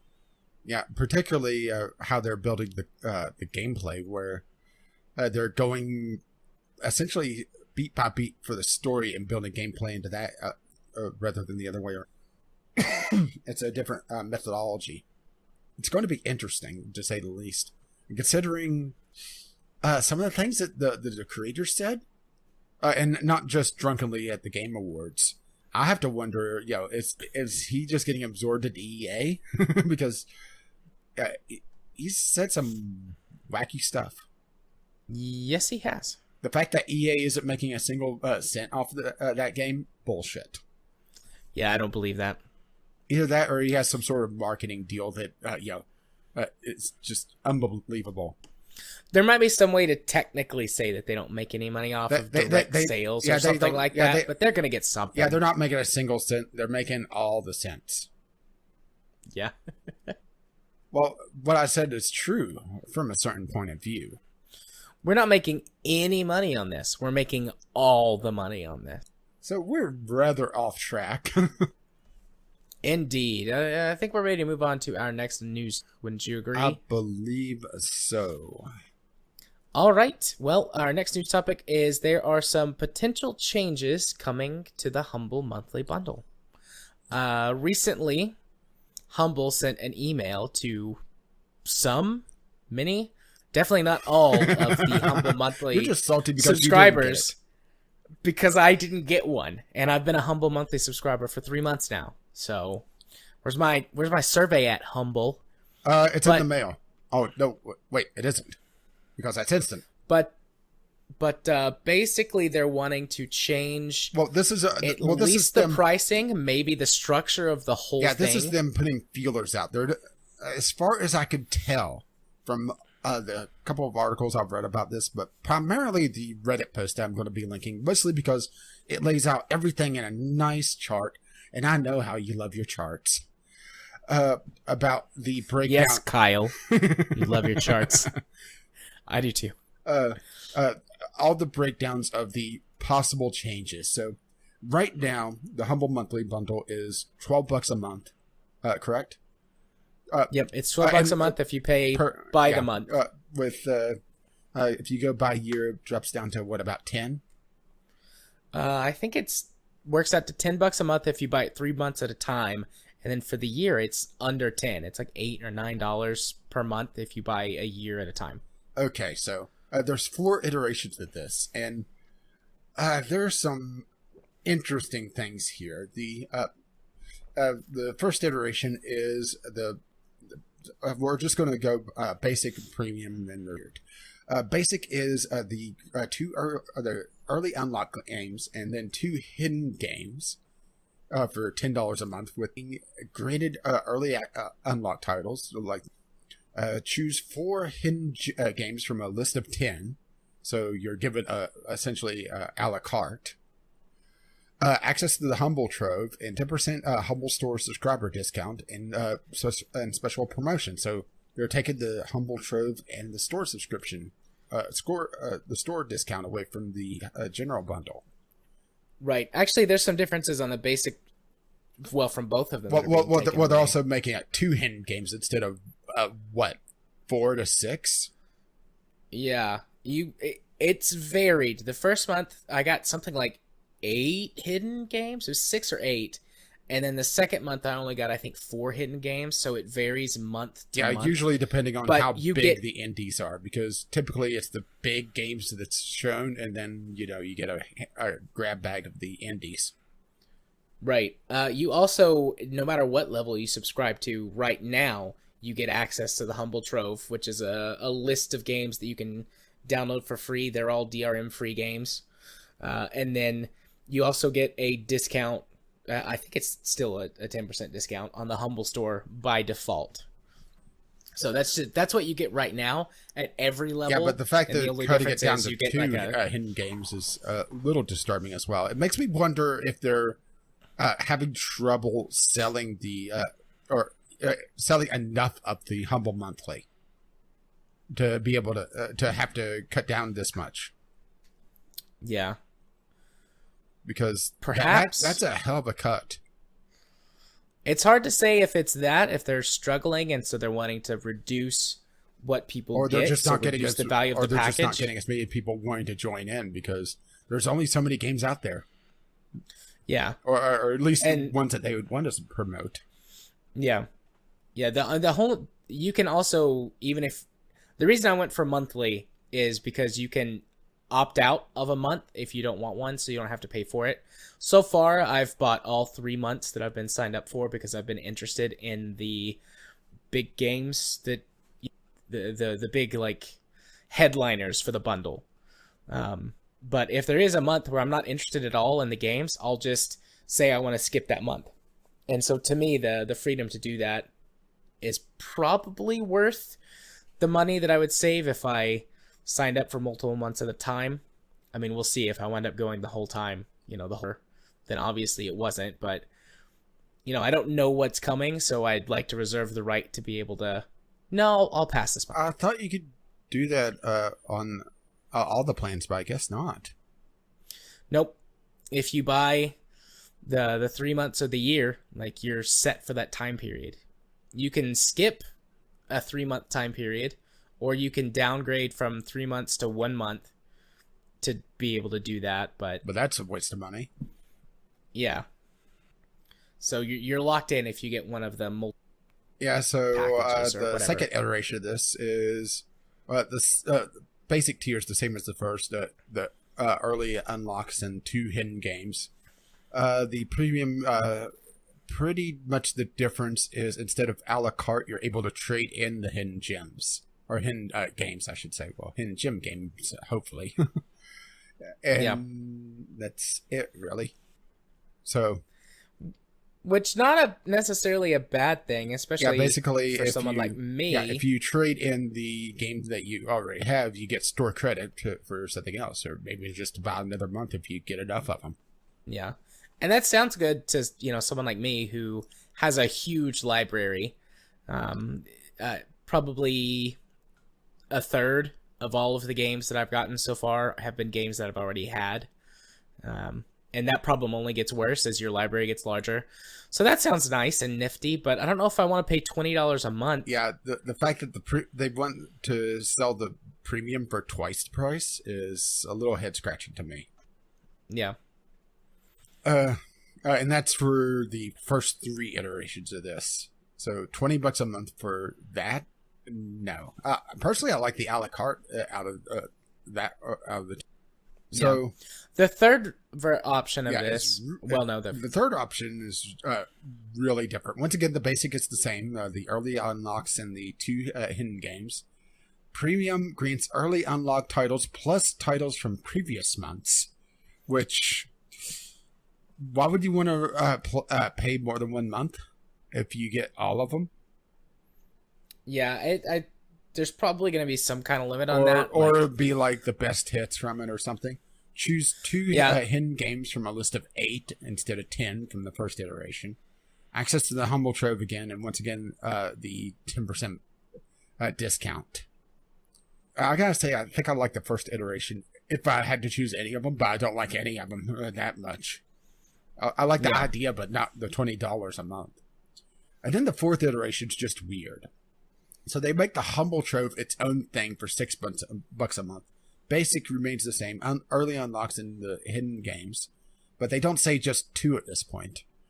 The premium is down to 15, granted early unlock titles, granted hidden gems, access to the Humble Trove, and 10% Humble Store subscriber discount. So, why would I guess the Humble Trove, but the Humble Trove isn't that populated yet. Yeah. I think they're really, really putting too much emphasis on this Humble Trove. They want it to be EA Access or whatever it is on the consoles. But I looked at the game list. Are there decent games on there? Yes, but these games also are typically either Humble Originals, which is pretty much the only way you're going to get them unless you sail the high seas, or they're extremely old and go on heavy discounts. Yeah. I'm looking for the Trove right now. I don't like the way that the Humble store is laid out. Not one bit. Humble Monthly Trove. I've got it here. And there's, let's see, 4 across, then 1, 2, 6, 7, 8, 11 full rows with 1 spare. So that's 43 games. Mm-hmm. So there are some decent games in the Trove. Yeah, but there's oh my God, gotta have this. At least to me. Yeah. So some good games, just to highlight what's in the Trove. Torchlight and Torchlight 2. Hey, our game club. Galactic Civilizations 2 Ultimate Edition. AI War Collection. Alan Wake's American Nightmare. But I don't see the original Alan Wake in here. No, it's because not. That's been pulled from pretty much everywhere digital. Yeah. And that's about it that I think most people would recognize as being good games. There's some stuff in here that's maybe a little more niche that Returns. Some people might like. Oh, I didn't see that. Okay, yeah, Shadowrun Returns. I think that's probably good. the best one out of the list. Unless you really want Overlord. But the Overlord and Overlord 2 go on heavy discounts often. Yeah. So I just don't feel like there's enough of an incentive right now for the Trove. They occasionally rotate games in and out as well. I've got most of these games I own on Steam already. I did get download some of them that I really liked and wanted to keep just in case something ever went wrong. It's always nice to have DRM-free copies of stuff. And maybe if someone wants to, say, play the Game Club game for this month, but doesn't have it, I might be able to do something with that. If you catch my drift. But otherwise, yeah, the Trove just doesn't have a lot of value to it, I think. Yeah, but they're putting a lot of value on it. Out of all of the tiers they've proposed, I like the 4th one the best because it basically keeps everything the same except you lose the Trove unless you get the premium version. So I would basically keep everything exactly the same. I'm just wondering, if they're trying to get more money out of their subscribers to be able to bring in more higher tier stuff because they have to be hitting some sort of limit with their games that they can pull in. Yeah. I mean, just look at Humble just in general. They have 6 bundles right now, including the monthly. The monthly and the one that they just launched today are the only game ones. There are a couple of games in the Bob Ross bundle, but they are absolutely ancient, and the rest of them are book bundles. Yeah. They've also had comic book bundles and audiobook bundles. Have they ever had a film or movie bundle? I don't remember. I don't recall one. I know that they've had at least one bundle with Indie Game the Movie in it because that's where I got it. They've also had a couple of software bundles, right? Yeah. That's upgraded by Vegas to Vegas 14 in one of their bundles. Yeah, I hope one of those comes around again. I'd like to do that. Currently, I'm using what's it called? OpenShot Video Editor, which is a good free video editor. I sent you a message about it, but I guess I didn't because it was a $20 upgrade.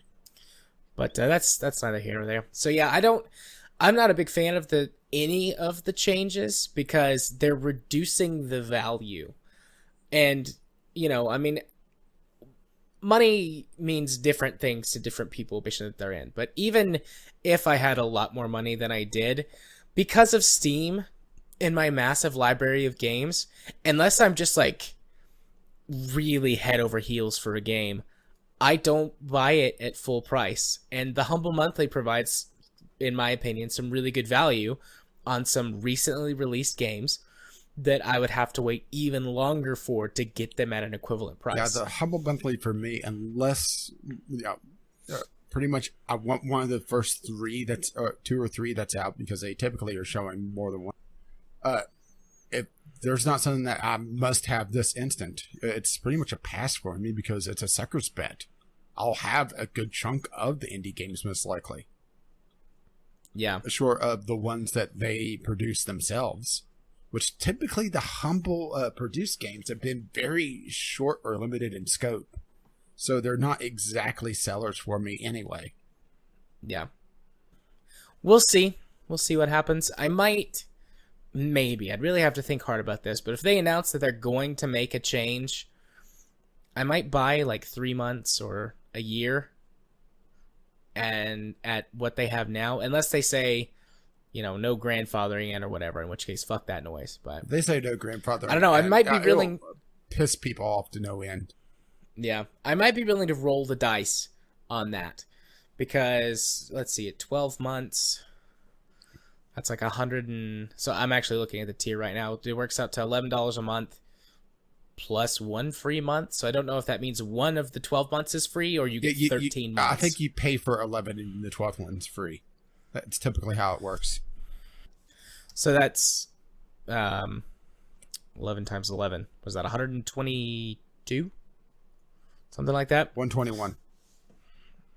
So that's $121 for at least 33 games that I most likely am not going to have, because all of the ones so far that have been their headline games are games that are relatively new, around a year old, and I don't ever buy games that new in order to save money. So at least 33 games I'm very likely to not have, plus a chance at some indie games. And, you know, I'm willing to take those odds. Plus, don't forget So, Steam trading cards. oh yeah, all those Steam trading cards. That's where a lot of my trading card budget has come from the last few months. It's the Humble Monthly games. Well, I'm sure the AAAs have given a fair chunk. Yeah, they have. A lot of those cards are worth dozens, or, you know, a dozen or so cents. They're worth dozens. They're worth dozens of cents. So yeah, I think that's all I have to say about it, unless you have any more questions about how it works or any more comments or whatever. I'm a little concerned about what this may signify. If they're just putting out feelers, or if they're having some trouble behind the scenes, or having some logistical trouble. Because there's a lot of things that this could signal, really. And it's really hard to be able to gauge what exactly going on with this. I hope Humble isn't having problems, because a lot of these indie bundle sites have had problems in the past. Yeah. And the fact that Humble Bundle does give to charity as well is a double. So I don't want them to have trouble. But at the same time, I'm not going to go head over heels and buy all their bundles. Yeah, I'm not going to buy the Bob Ross bundle. Nothing against Bob Ross, just nothing in that bundle interesting. I will say that the drawing program is interesting, but no. Because it's a software and video bundle for some absolute ancient games. Couldn't they at least gotten Scrabble Nuts or something, you know? Something... Scribble yeah, Nuts? Sorry. I really like Scribble Nuts. I played one of the old ones, maybe even the original, on my DS back in, even though it's not I don't know, 2011. Thematic, because you're not drawing yourself. Yeah, it's the same basic idea. Yeah, Scribble Nuts is a lot of fun. I think that was... I genuinely think Scribble Nuts was the last game I bought at a physical store, as opposed to either buying it online or buying it digitally. Well, if you buy it in Walmart, Toys R Us, well, you're going to have trouble these days. Wah, wah. I was in Walmart with my girlfriend at the time, and she was doing something, and I was like, I'm going to go to the electronics section and look at video stuff. And I saw Scribble Nuts, and I was like, this game is really cute, and it's only like $20, and I have a DS. I'm going to buy this. My girlfriend thought I was dumb for buying a video game, and that was one of the reasons why we broke up. Just rolled her eyes and said, oh, yeah. Well, Katie's not a big gamer. She understands why I play games and encourages me. Poor Katie. Usually. Sometimes. Occasionally. Maybe. So, shall we move along? So, indeed. I got one more enemy before I need to take a break. So, Will Wright returns to game development with mobile title Proxy. Yeah, this was an emotional roller coaster of a headline for me. Because I saw Will Wright returning to game development. Yeah! Mobile game. Fuck! Oh. So, this is kind of a non-story for the most part, at least for the next couple of days, because more info is going to come out during GDC. And this was also announcing a art contest to be able to make art for the game. Am I the only one that's getting a Peter Molyneux vibe with this from, Oh, now I'm blanking on the name of the tapping game, you know? Goddess? No, the other tapping game, the one on mobile. No, the one that you click to get to the center of the cube. Yeah, I know. And then that had to play. The reward for that was being like the top god and goddess and or getting something. utterly I know what you're screwed talking over. about. Yeah, I'm just that announcement video just had such a vibe to that to me, and maybe I never quite forgave Will Wright for Spore, because Spore was really dumbed down from what it should have been, or what it was teased to be. I guess I should say, not should have been. Spore has an interesting development history. If you're go look it up sometime, because it is fascinating and interesting. But they actually had Robin Williams at one point playing with the creature creator, so you can imagine how that went. I've never seen that. There's bound to be a clip on YouTube. I Oh assume. yeah. Granted, it's in horrible quality because it was early 2000s. But Will Wright left game development after the fiasco of Spore, and what was left of Maxis, basically it's just a name at this point, has really just been coasting along ever since. Releasing DLC for DLC at this point for The Sims 4. So having Will Wright come back to game development is an interesting thing. And I wonder if this is him kind of dipping his toe into coming back as a more full-time developer, because mobile is a more forgiving market. How about that? A more open market than PC gaming. And the reason why I'm not talking about his game Proxy is that it's pretty much just an announcement and that's it. And it looks like it's pretty much a sandbox of do things, and that's pretty much it. Which gives me, once again, a very Peter Molyneux vibe, you know? You're looking up Robin Williams Spore, aren't you?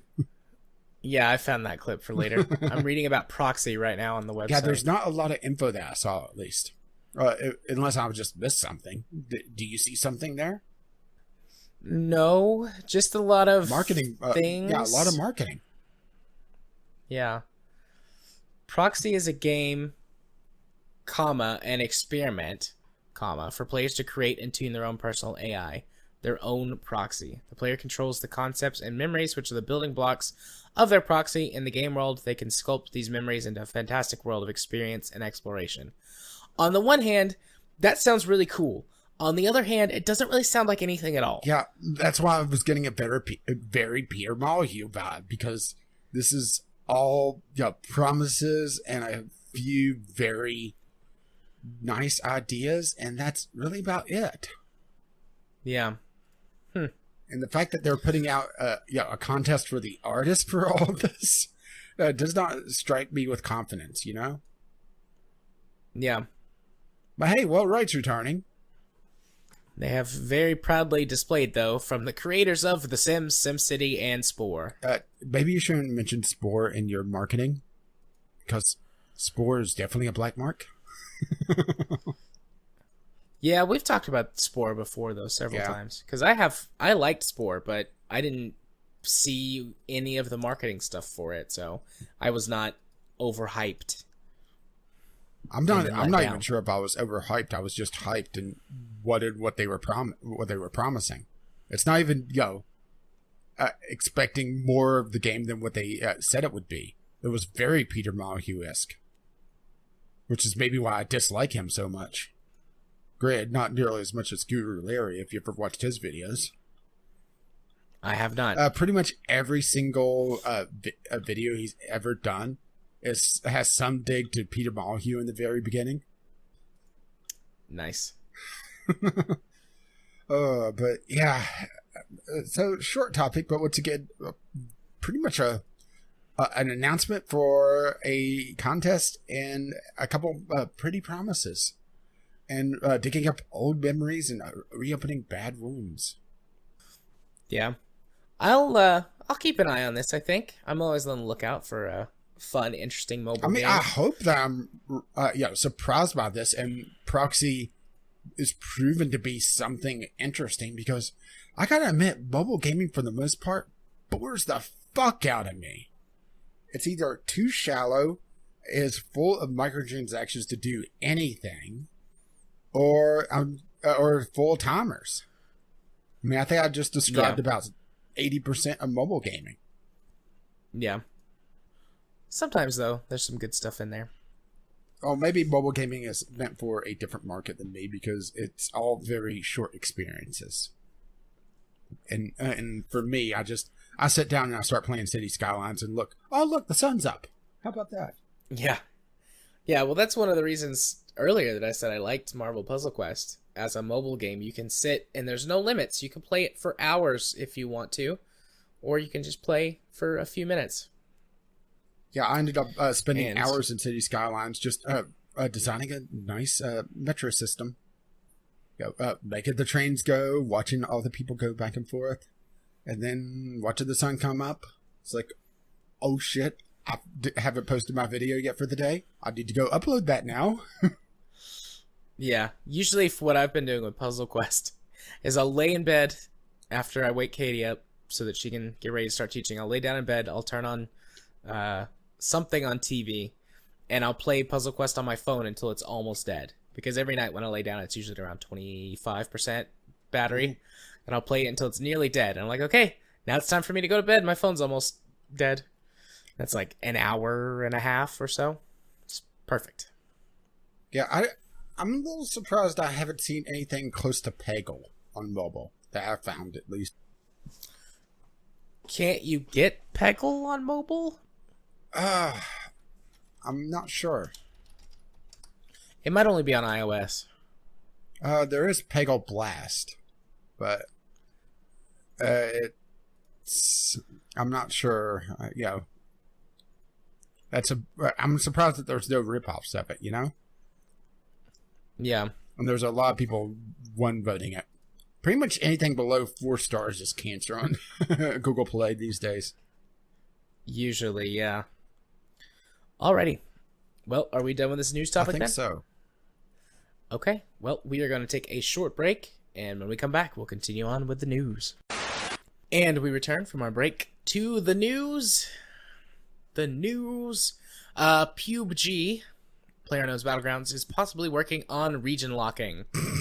So this is a little bit of a combination from a news article that I saw from last week, where they had implemented a new anti-cheat system. And then the news article that has got this talking about region locking, they've removed the anti-cheat system because it broke many things for many players in the game. Wasn't it also randomly banning people as well for a while? I don't remember seeing that anywhere. I think it may have been another anti-cheat system, because they've had to do this a couple times now, where it was just randomly blocking people. It was triggering off something, but there was some sort of thing that it was triggering on. People were actually speculating that it was based around. Now, granted, this is all secondhand knowledge, and one of the commandments: trust but verify. But people were thinking that it was trying to combat the speed hackers. People just warping around like crazy. But they didn't account for the horrendous lag and rubber banding in the game. So if the game would see someone rubber band, it would go over the speed limit, and you're banned. That was some of the speculation on one of the triggers. Granted, no confirmation on this whatsoever. I doubt that they would ever confirm this, because why would they? But yeah, the PUBG has had some interesting times with cheating to the point where they've lost their number one spot on Twitch. Yep, to Fortnite. And didn't they also say that they wouldn't consider region locking because they considered it racist? Yeah, but now they're considering region locking. Whenever this anti-cheat system, the most recent one, failed, most players on forums and on their subreddit and things like that just started demanding region locking.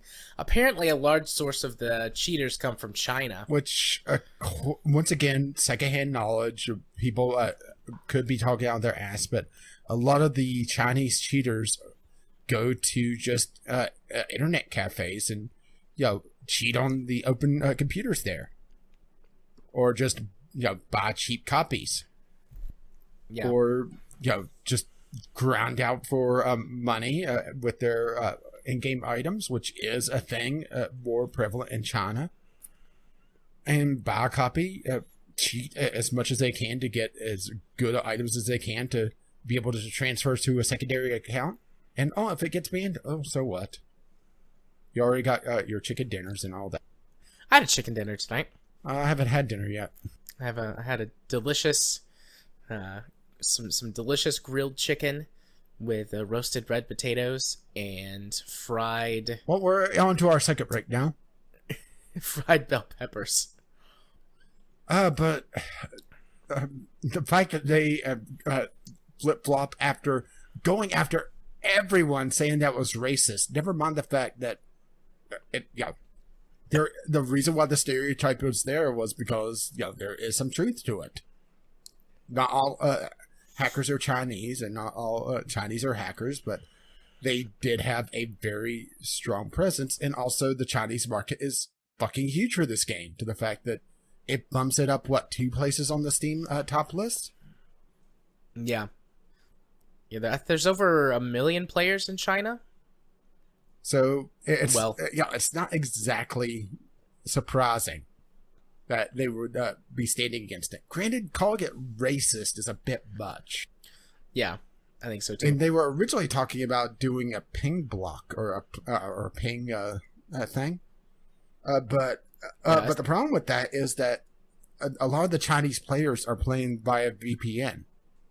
And VPNs are actually very popular in China because of the Great Firewall of China. Ironically enough, who knew? Banning the public internet makes the private internet and getting around it a lot more popular. How about that? Yep. Almost like we could learn a lesson from that. But if they go off the ping from the server that the VPN ends on, if it ends in America, they'll see it as an American player. So, it may, region locking may not even stop the VPN cheaters. Because who knows, right? It depends on how they implement it. And with PUBG, it is anyone's guess, to be honest. Because PUBG, on a technical level, just looks like a dumpster fire. Yep, it's got a lot of problems. A lot of performance problems. Which those in our audience who play say that some of those have been ironed out. But if Fortnite is supposed to be the superior in terms of at least objectively or a less buggy game with better servers, I can't imagine playing on PUBG, because almost all of my issues with Fortnite came from the Battle Royale mode, having to deal with server lag and just weird graphical glitches until enough people died that the servers emptied enough that the game ran like it was supposed to. It just PUBG is just such a weird, and the fact that they keep digging their hole, I do wonder if we're going to be talking about how PUBG really squandered their lead in the genre like DayZ did back in the day, or H1Z1 beyond that, or past that, whatever. Whatever order they came out, both were leaders of their genre at the time, which leads directly into the Battle Royale genre, which H1Z1 has completely converted into at this point. Yeah.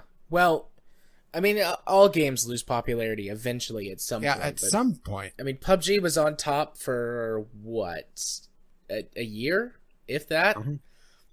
And that's a pretty short amount of time in it for a game that has the potential to last for many years.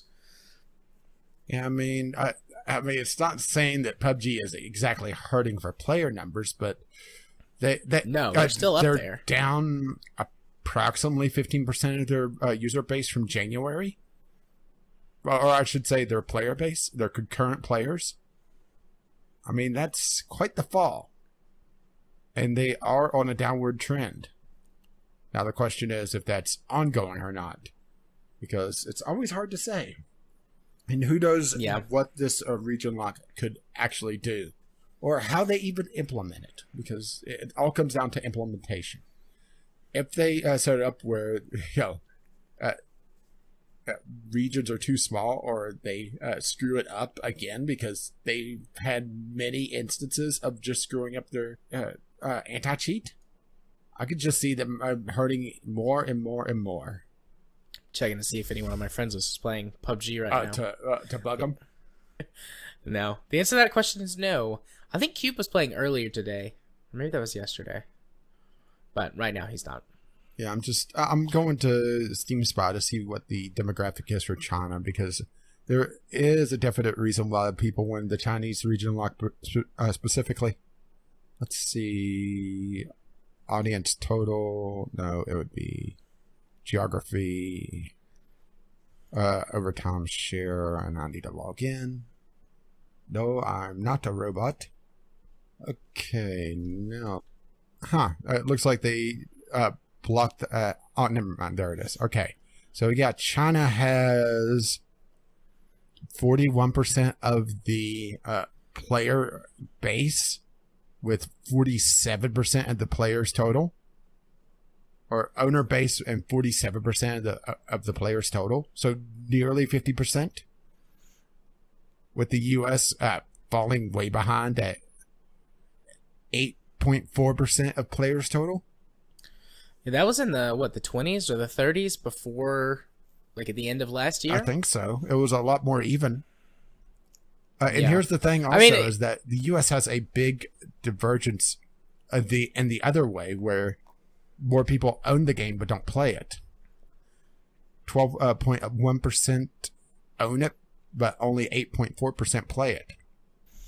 I mean, a game can absolutely completely survive based on the Chinese population alone. I mean, that may be where they choose to take it. A lot of game developers would kill for the Chinese numbers alone. Yeah. I mean, just the Chinese players alone. Hang on, let's bring up the Steam stats. Okay, so just the Chinese players alone would still propel a game to number one. Well, number two behind PUBG right now, but it would be more than twice the player count of Dota 2 at concurrent. If we're talking concurrent, with Chinese player numbers. Granted, you'd be completely out of sync with everyone else, but that's beside the point. PUBG is such a thing. I hope that there's some sort of documentary on it later. Talking about behind the scenes stuff. Yeah, I'd love to see something about, regardless of what PUBG winds up becoming in the end. Do they recover from their sort of fumbles they've had, or do they just lose it? Lose out to Fortnite or something else in the genre. Like, regardless, I'd still love to see at least the rise, like the story behind that. I bet it's insane. Well, let's put it this way. It has, according to Steam Spy, nearly 33 billion owners now, with a margin of error of 175,000. So basically 33 million owners. Yeah. With just shy or right around 20 million players in the last 2 weeks. I mean, that's still a hell of a capture rate.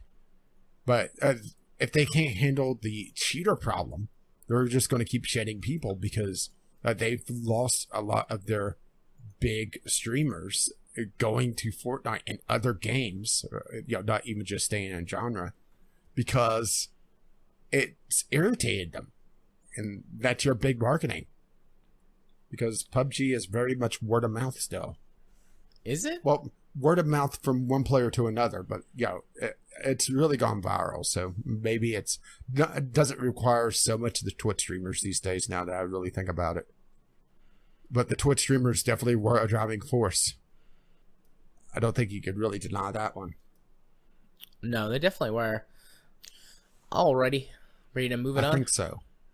Moving on then to our final news topic. Atari reveals info on its new console. This is going to be a lot of speculation. I think you said that the official release was tomorrow? Yeah, the official tech stuff behind this is, I believe, Wednesday, with the pre-order date during April. But one of the major things that they're trying to do with this is that they're trying to make it a multimedia box, a sort of an in-between of what the Ouya was and a major console. And it's just really making me scratch my head because I'm getting Ouya vibes all over again from this, where they are going to be a gaming machine, but not quite console level. Yeah. So first of all, I like the design. Do we know if these are real photos and not some kind of concept or something? This is CGI art. So I really hope it looks like it does. I like the style of the controller where it looks like the original Atari joystick with the red analog stick. Yeah, it's retro futurist. I like that. But it's very much the Xbox style setup. It looks like, sorta. I mean, yeah, that's definitely Xbox because it was a little hard to see, but that's a D-pad next to the right thumbstick. Yeah. Also, the buttons say AXBY, and they're in the Xbox controller. I mean, the Xbox controller, with the 360 controller. Moving on, that's pretty much the standard for controller layouts. Yeah, now. Unless you get some sort of weird mutant like the Steam controller, which is still pretty close. They just have the touchpad on it instead of the second analog stick. Well, it was nearly otherwise the buttons are in the same place. Nearly very different. So because they went through a lot of iterations on that. Yeah. But they're talking about Ryzen chips and having this be a Linux box. And I'm sitting here wondering what they're planning for this, because if they're trying to market it to gamers, I think people that would want this box would just build their own damn Linux machine. Yeah, what this would be good for is if it is you do get a media center thing, kind of like a Roku or an Amazon or something like that. Like it has that functionality, but also comes preloaded or maybe with like unlimited access to some sort of Atari server full of games that you can download to it and just play that way. So, you get those games as part of just buying the thing. Because I went to visit my parents over the weekend, and my dad was talking to me about, I don't remember where he said he'd heard about it, but emulators. And he said he wanted to play some older games that he grew up with when he was a kid and played when he was a teenager and stuff, and asked me how emulators work and if I could help him make one of some kind. Because he doesn't want them on his computer. He wants like a dedicated thing for emulation. And this would be great for people like that, have access to most of the Atari library. I don't know if they could do all of it just because of licensing and stuff, but a good chunk of it, I think you would be able to sell it to an older demographic who wants that. And also it could double if they've got one of those other multimedia type things hooked up to their TV, because my parents have one in their living room, but this would replace that, and I don't know what they do with it, but I mean, I could totally see my dad buying one of these, putting it in their living room so that he could have his Netflix and his Amazon and also play old Atari games on a joystick. Assuming, of course, it has those functions, because we don't know. Right. This is all Right. We don't speculation. know yet. I really hope it does have those functions, though, and it's not too expensive. The reason that those Rokus and all that jazz work so well is because they're so cheap. I mean, you can buy one for like $30 because they're really cheap inside. They don't need any, well, not any. They need some, but they don't need very much processing power. So, you know, they just build them with cheap components and pretty sparse on the inside. But this being some sort of gaming box, if they're going to be running all of this software side, then they would need a little bit more processing power. Here's where the problem comes in, is that I've heard people throwing around Ryzen chips with this, which starts to put it in the couple $100 range. Are there any mobile versions of the Ryzen chips? I'm not sure. Doing some quick Googling. But if this is above, let's say, 150 to 200, this is dead. Unless they have some sort of awesome software deal with it. Because, once again, it's not that difficult to build these things. And if they're trying to sell this as a multimedia PC, this is going to hit the same problem that the Steam box did. Remember the Steam box? Yeah. I liked the idea of the Steam boxes, but they were too expensive. They were too expensive for what you got. And the ones that were actually a decent deal, you would be far better off just buying a PC anyway. Because they were usually some sort of compromise in order to fit them into the profile. And that's what I'm expecting this to almost be. Is some sort of a Steam box, but it's wood grain. Yeah. All right. So Ryzen does have several versions of mobile processors. Some of them that might work with this for what they want to do are in the $100 range. Anywhere from $95 to $120. Yeah, and that's at consumer level pricing. So it is possible they could be using one of the lower powered, less expensive mobile Ryzen chips in it, and they would be getting them perhaps at $50 to $75 a chip, which would still, you know, on that alone would make it more expensive than a Roku. But if they offer enough additional functionality to make the price worth it, then I could see this being a niche product that sells well to a niche audience. I don't think that this will get as widespread as any other gaming console or Roku or the Fire Stick or Google's whatever it is. That's the same thing. I can't even think of the name for it now. The Google Stick.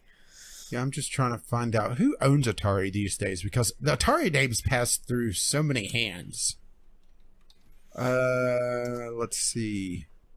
There's just an entire list here. Info Games, according to this. So who are Info Games, and are they worth half a shit? Because I don't recognize that name. Neither do I. Let's see. Atari SA, formerly Info Games, is a French multinational holding company. Oh, that's a good sign right away. Its subsidiaries include Atari Interactive and Atari Inc. Because continuing pressures upon the company and difficulty finding investors, it sought bankruptcy under French law in 2013. The subsidiaries in the United States were Chapter 11. Blah, blah, blah. So it's held by a French company these days, it looks like. Some of it is. Yeah, some. Looks like some of it is also owned by Infinity Networks. Yeah. Whenever we're talking Atari these days, we could be talking about probably half a different companies now. Because Atari got completely shattered during late 80s, early 90s. Huh. Apparently there's an Atari cryptocurrency. Of course there is. That's good. That's good to know. Now I have a question. I have a question about the Atari cryptocurrency. Do they produce too much of it and it just crashes the market every so often? Well, that's crypto in general, so it's going to have to do something more. Well, whenever you start seeing ET come out, you sell. What is the Atari crypto? Oh, it's called the Atari token. Can I mine Atari tokens just for shits and giggles? I'll look this up later. You'll mine Atari joysticks. That would be lovely. Oh, Bitcoin is down to $9,017 a coin. Actually, sorry, it's up to 9,017. Yes. So I have a question. Is this good for Bitcoin? Is an Atari token good for Bitcoin? Yes. Probably not, because it splits the market even farther on how many cryptocurrencies Oh no! there are. Now there's 1,001 currencies. I did not realize how many. I knew that there were a lot, but I recently discovered how many cryptocurrencies there were. There's thousands of them. Yeah, and most of them are worth not even the ones and zeros they're printed on. But let's not get into a discussion about cryptocurrency. Yeah, I can't find who is actually the company behind this, which is not a good sign. Getting a little bit happy. The cryptocurrency that I've been working on mining heavily is going up in value. Sell. Then I'll make like $3. Regret. No, I'm just gonna keep mining away. Well, like I've said before, it's a fun little hobby, something to follow and work on. Yeah, until you burn out your video card. I'll just buy another one. Oh, wait. So I can't even find who the company is behind this unless it mentions it in the Game Informer article and I'm just missing it. No, I didn't see it in there. Which I have to admit is... I'll check again, though. Troublesome. I'm actually getting timed out on the article. I'm not sure if it's just Firefox doing its own thing, but yeah, the fact that we're not seeing who the company is behind this is very troublesome. And it could mean, once again, who knows who owns the rights to the Atari label, let alone the rights of an Atari console. And because there's so many different companies in play here with the name Atari, it's tough to say who or what games you would get. Or if this is just going to be some sort of fancy Linux box. Yeah. So it was initially crowdsourced by someone. But it doesn't say who. It just says it was crowdsourced. And then you click on the little link within the article and it still doesn't say who crowdsourced it. This seems like such a scam now that we really start digging down into it, huh? Yeah. But hey, pre-orders are coming up in April. And there's someone who's an official that's making some statements, but there's no name given. I'm trying to find the old Indiegogo campaign, but I can't seem to find it.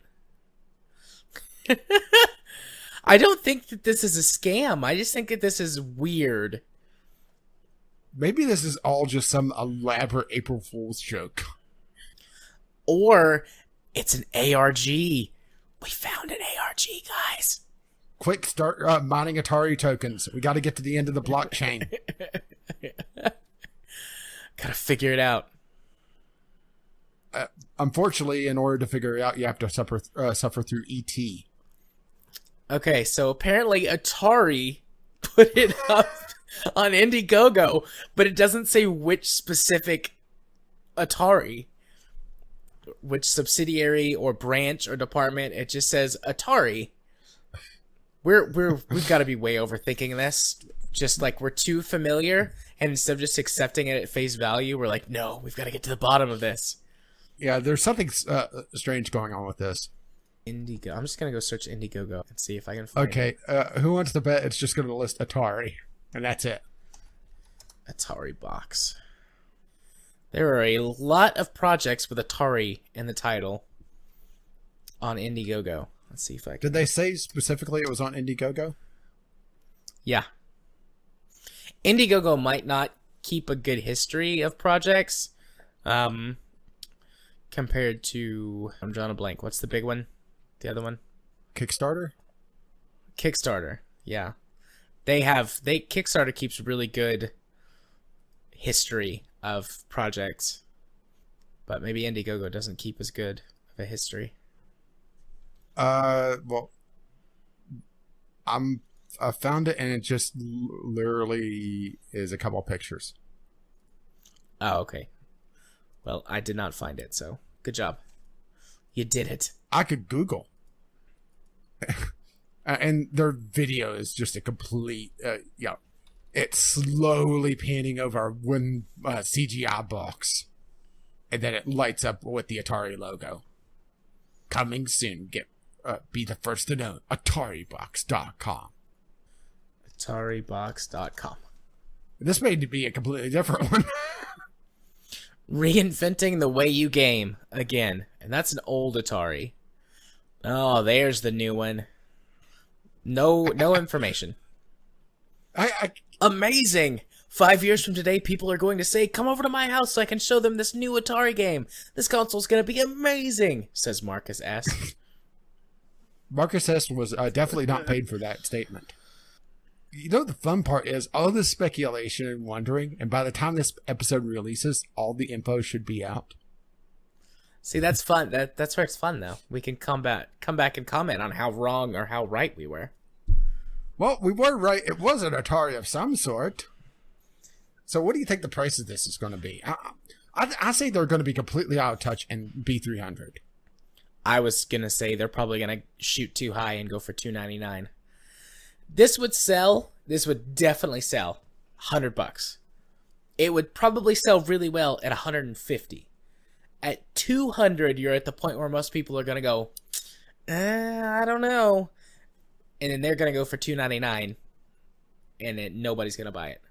And then you have a Steam box all over. Yep. But we wanted to create a killer TV product where people could game, stream, and browse with as much freedom as possible, including accessing pre-owned games from other content providers. Now, Atari has resurfaced with a plan to go completely bankrupt once again. Part of what's going to make it cost more too is how many controllers they include. Yeah. They'll have to include something. I'd say that they'll include the retro joystick. They'll rip off Nintendo, and they'll bring back the Power Glove. That would be pretty cool, actually. Like a really weird, shitty way. Like it'd be cool in a really weird, shitty way. Well, with modern electronics, I'd be down for that. The Power Glove could actually work a lot better because the Power Glove was using fiber optics. Well, not even fiber optics, but it was using light tubes and was measuring the amount of light that the bend was blocking to try to guess at how much the hand was closed or open. Did you actually not know that? I thought it used IR. It was a really shitty old version of IR. It used IR for positional tracking, but for the hand movements, it was using essentially tubes with lights in them. Didn't know that. Cool. Now the Power Glove could just use GPS. I only have to move 300 feet to move the cursor. Get your exercise in. That's it. They'd market it as an exercise tool or piece of exercise equipment. A new Pokemon Go. Well, speaking of which, did you know that there's a version of Pokemon Go now coming out with the Jurassic Park? Yes. Yes, I learned that today. My mom sent me a thing on Facebook. Like, look at this new Jurassic Park thing. I'm like, that's great, Mom. You'll never play it. Neither will I. Because it's Pokemon Go. I saw it in my suggested upcoming games. It's like, no, you do not know me. I looked at Pokemon Go and I had it installed for less than 5 minutes, and we are way off topic. Yep. I don't have any more speculation on the Atari console. Do you? Only that it'll crash and burn, but at least it'll burn really well because it'll be really great. All right. Well, I hope I'm wrong though. With that, yeah, I hope that you're wrong too, because I would love it to do well. Yeah, then we could talk about how cool the Atari is once again. Like the old men we are. Actually, I don't think I've ever talked about the Atari being cool because it was the original was before my time. It came in after the crash, and I remember vaguely the Atari Jaguar being an utter joke. Yeah, so Atari was never cool in my time. Cool. All right. Well, let's move on to the next portion of our show, which is our community corner. We have an audio letter this week from Kyle and Crash. Do you want to do that first, or do we have any We have tweets? no I don't tweets remember. whatsoever, so it's just Kyle and Crash this week. Greetings, J. Arthur and Caffeine Rage. This is Kyle. And this is Crash. So today, Crash and I are going to be talking about The Surge, which is a game that we've both been playing and that we both have some pretty strong opinions on. So, Crash, do you want to run them through just basically what this game is? Yeah, sure, bro. Alright, so The Surge is basically Dark Souls, but way, way more fun than the original Dark Souls. Whoa, hold up, wait. More fun? More fun? Okay, that's an opinionated thing. Let's just... Can you tell them what you mean when you say it's basically Dark Souls? Yeah, alright, bro. Jeez. Alright, so what I mean by that is you have to balance health and stamina. Now, what the Surge has that Dark Souls really doesn't is an energy meter, which allows you to basically crack off some pretty freaking sick combos and other sweet effects. Right, and the other thing, too, is that the combat is actually pretty hard and challenging, but that kind of falls apart towards the end of every level, but we'll get into that. So, I mean, what did you think of this game overall, Crash? This game is so fucking sick, brah. I mean, you can basically just farm resources if you need them. You can have an easier combat system if you need to. So what I mean by that is each enemy usually has an unarmored spot on their body. You can attack that and sit there and just rack up the damage on these brosifs, but you also don't get any upgrade material for it. So it's a nice balance between farming for resources and ease of gameplay. Right, absolutely. I agree with you on this point. I mean, I think it's pretty nifty that you can go up to an enemy and let's say you need to upgrade your armor on your arm. You can slice off an armored part of arm and get some of the resources that you need to upgrade your equipment. Now, the problem is the equipment versus level thing is sort of where this game falls apart. Souls has traditionally been a very equipment-based RPG, but you also had to upgrade your stats, and that had very tangible effects on the gameplay experience. The difference here is that the equipment is basically what dictates your stats here, and leveling up just allows you to carry more stuff. Now, this wouldn't be a problem, really, except the game dictates that you have to level up, but in order to actually see any tangible benefit, you need to upgrade your equipment. So, essentially, it's trying to have its cake and eat it, too, and I feel like that sums up my feelings for this game very strongly. Bro, Furthermore, what the hell? I You're think... describing the same damn game. I mean, basically, yeah, you need to level up your equipment, but there's nothing forcing you to level up your core. That's just so that you can carry more stuff and make the game easier on yourself. Honestly, man, I don't see how this is a freaking problem. Right, and I would be inclined to agree with you if that's actually what the game did. Unfortunately, there are certain areas that are gated off by level, and these are areas that are in the original, like, tutorial area, the second level, the third level. You come across these areas that you can't access until you're a higher level. Now, that's kind of an interesting way to gate off progression, and it telegraphs that you're going to have to come back to certain areas, but it also contributes to a large amount of confusion that I experienced while playing this game. Yo, bro, didn't you go to college? Are you telling me that this game is smarter than you? Some kind of scholar you are. Jesus, man. No, and shut up. No, this game it has very poor conveyance and explaining things. For example, and I'm going to spoil a game that almost nobody here except Jared, I think, has played. In the first area, you need to catch a train to get to the second area. Well, you find the train pretty early in your exploration, and it just says the train is not operational at this time. It doesn't tell you what's wrong with the train, it just says it's not operational at this time. So there's a power plant immediately next to the train station, and you think, alright, maybe you need to go turn on the power. So after I shit you not about an hour of exploration, I finally find a little switch, and I flip it, and it basically says, the power has been restored to the power plant area. So all of the lights came back on, and I think, oh, okay, cool. The lights are now on in this super dark area, and I need to go find the switch to get the train running. So I go through this whole area and then find a shortcut that loops back to the beginning area, which this game had been giving me a few of those so far, so I figured, alright, I need to go deeper into the power plant. When I went back there, there was only one way to go, and it was filled with toxic sludge, and I'm trying to figure out how to get through there. It wasn't until I gave up and went back to the train area thinking, alright, well maybe I missed something, that it triggered a boss fight, and after I beat it, I could get on the train. So, bro, what you're saying is you just didn't think to go back to the area that had the train in it? Come on, that sounds like you're blaming the game for your problems. Sure, I guess, but I also had no reason to go back there. The game kept giving me shortcuts back to the hub area that were further and further away from this, so that, to me, told me that I needed to keep going farther and farther in, rather than just turning around and going to the train station. Basically, conveyance is the idea of a game telling you what needs to be done without actually popping up like a little screen that says, hey dumb shit, go here. And I guess that's my biggest problem with the game in general, is that it doesn't tell you jack or shit about anything for how to play it. Now, I know that people say that Souls does the same thing, but it really, really doesn't. The reason is because in the Asylum Bro, are area... you Okay, drunk you're right just gonna now? talk over Souls me. Got it. absolutely does the same thing. They just put a couple of messages on the ground that tell you what the controls are, slap you on the ass, and send you on your merry way. Sure, I guess you could see it that way, but also think about this. In the Asylum area of Dark Souls, the only thing that you can really interact with in the beginning of the game are the messages on the ground. And by reading those, you can then try out these skills in a very low-risk environment. The people you're meant to try out the skills on aren't going to fight back, that way you have a very low-risk area to try out what you're learning. Yeah, bro.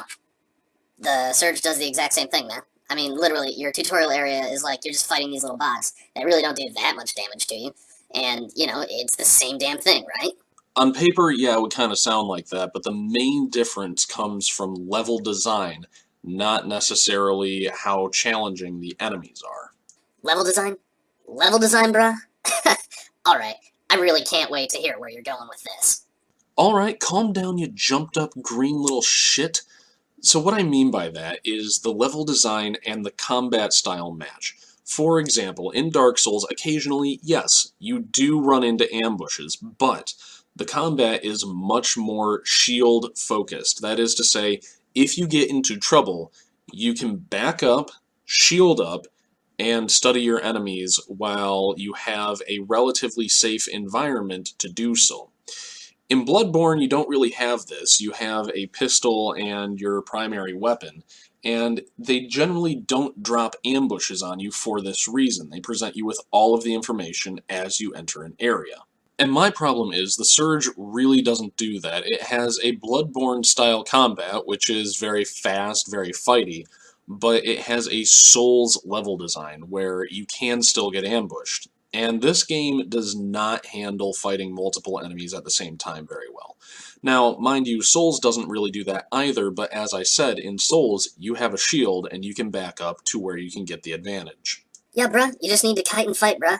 You have your little drone, right? So all you have to do is just have that little guy fire at an enemy. The enemy gets pissed, comes over to you, starts trying to beat the crap out of you. Bam, bam, boom, fighting one enemy at a time. Yeah, sure, that's fine, as long as they don't drop an enemy on you from literally fucking nowhere.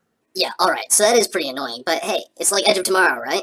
What, in that there are, like, mech rigs, or that you have to die literally a metric ass ton of times before you can start getting good at the game? Well, both. Hold on, did you just say that you have to die literally like a metric ass ton of times to get good at the game? Isn't that the same thing with Souls? Well, yeah, sure, I guess, but Souls doesn't have the audacity to put a timer on getting your resources back.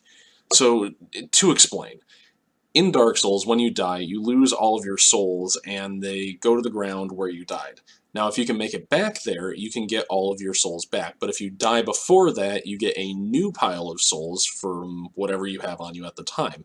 Now, the Surge does kind of the same thing, except it also puts a clock on it. So if you can't get back to your souls in the Surge within like 2.5 minutes, you're not getting them back. So it's not necessarily being good at the game, it's also being good and fast at the game. What do you think about that, huh, Crash? Well, bruh, it sounds like you just need to Don't say it. get good, bruh. God damn it, Crash. Well, no, bruh. I mean, even you were saying to me when we were playing the game that as you go through, towards the end of the levels, it gets way easier. It's because you're becoming better at the game. So, I mean, yeah, you are kind of getting good, bruh. Well, no, not really. I mean, that's just banging my head against the wall until I can get resources that can push me through that area. So what I mean is the weapons that you start an area with generally are very, very underpowered for that area, and you have to upgrade them.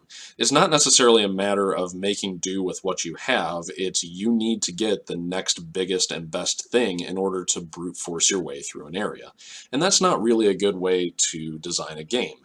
where somebody can literally do the same thing over and over, farm enough stuff, and then break through the wall. I think that games need to be a bit more skill-based than that. Well, that's just like your opinion, man. I mean, I personally quite like the idea of having to bang my head against enough resources to go ahead and upgrade and become better.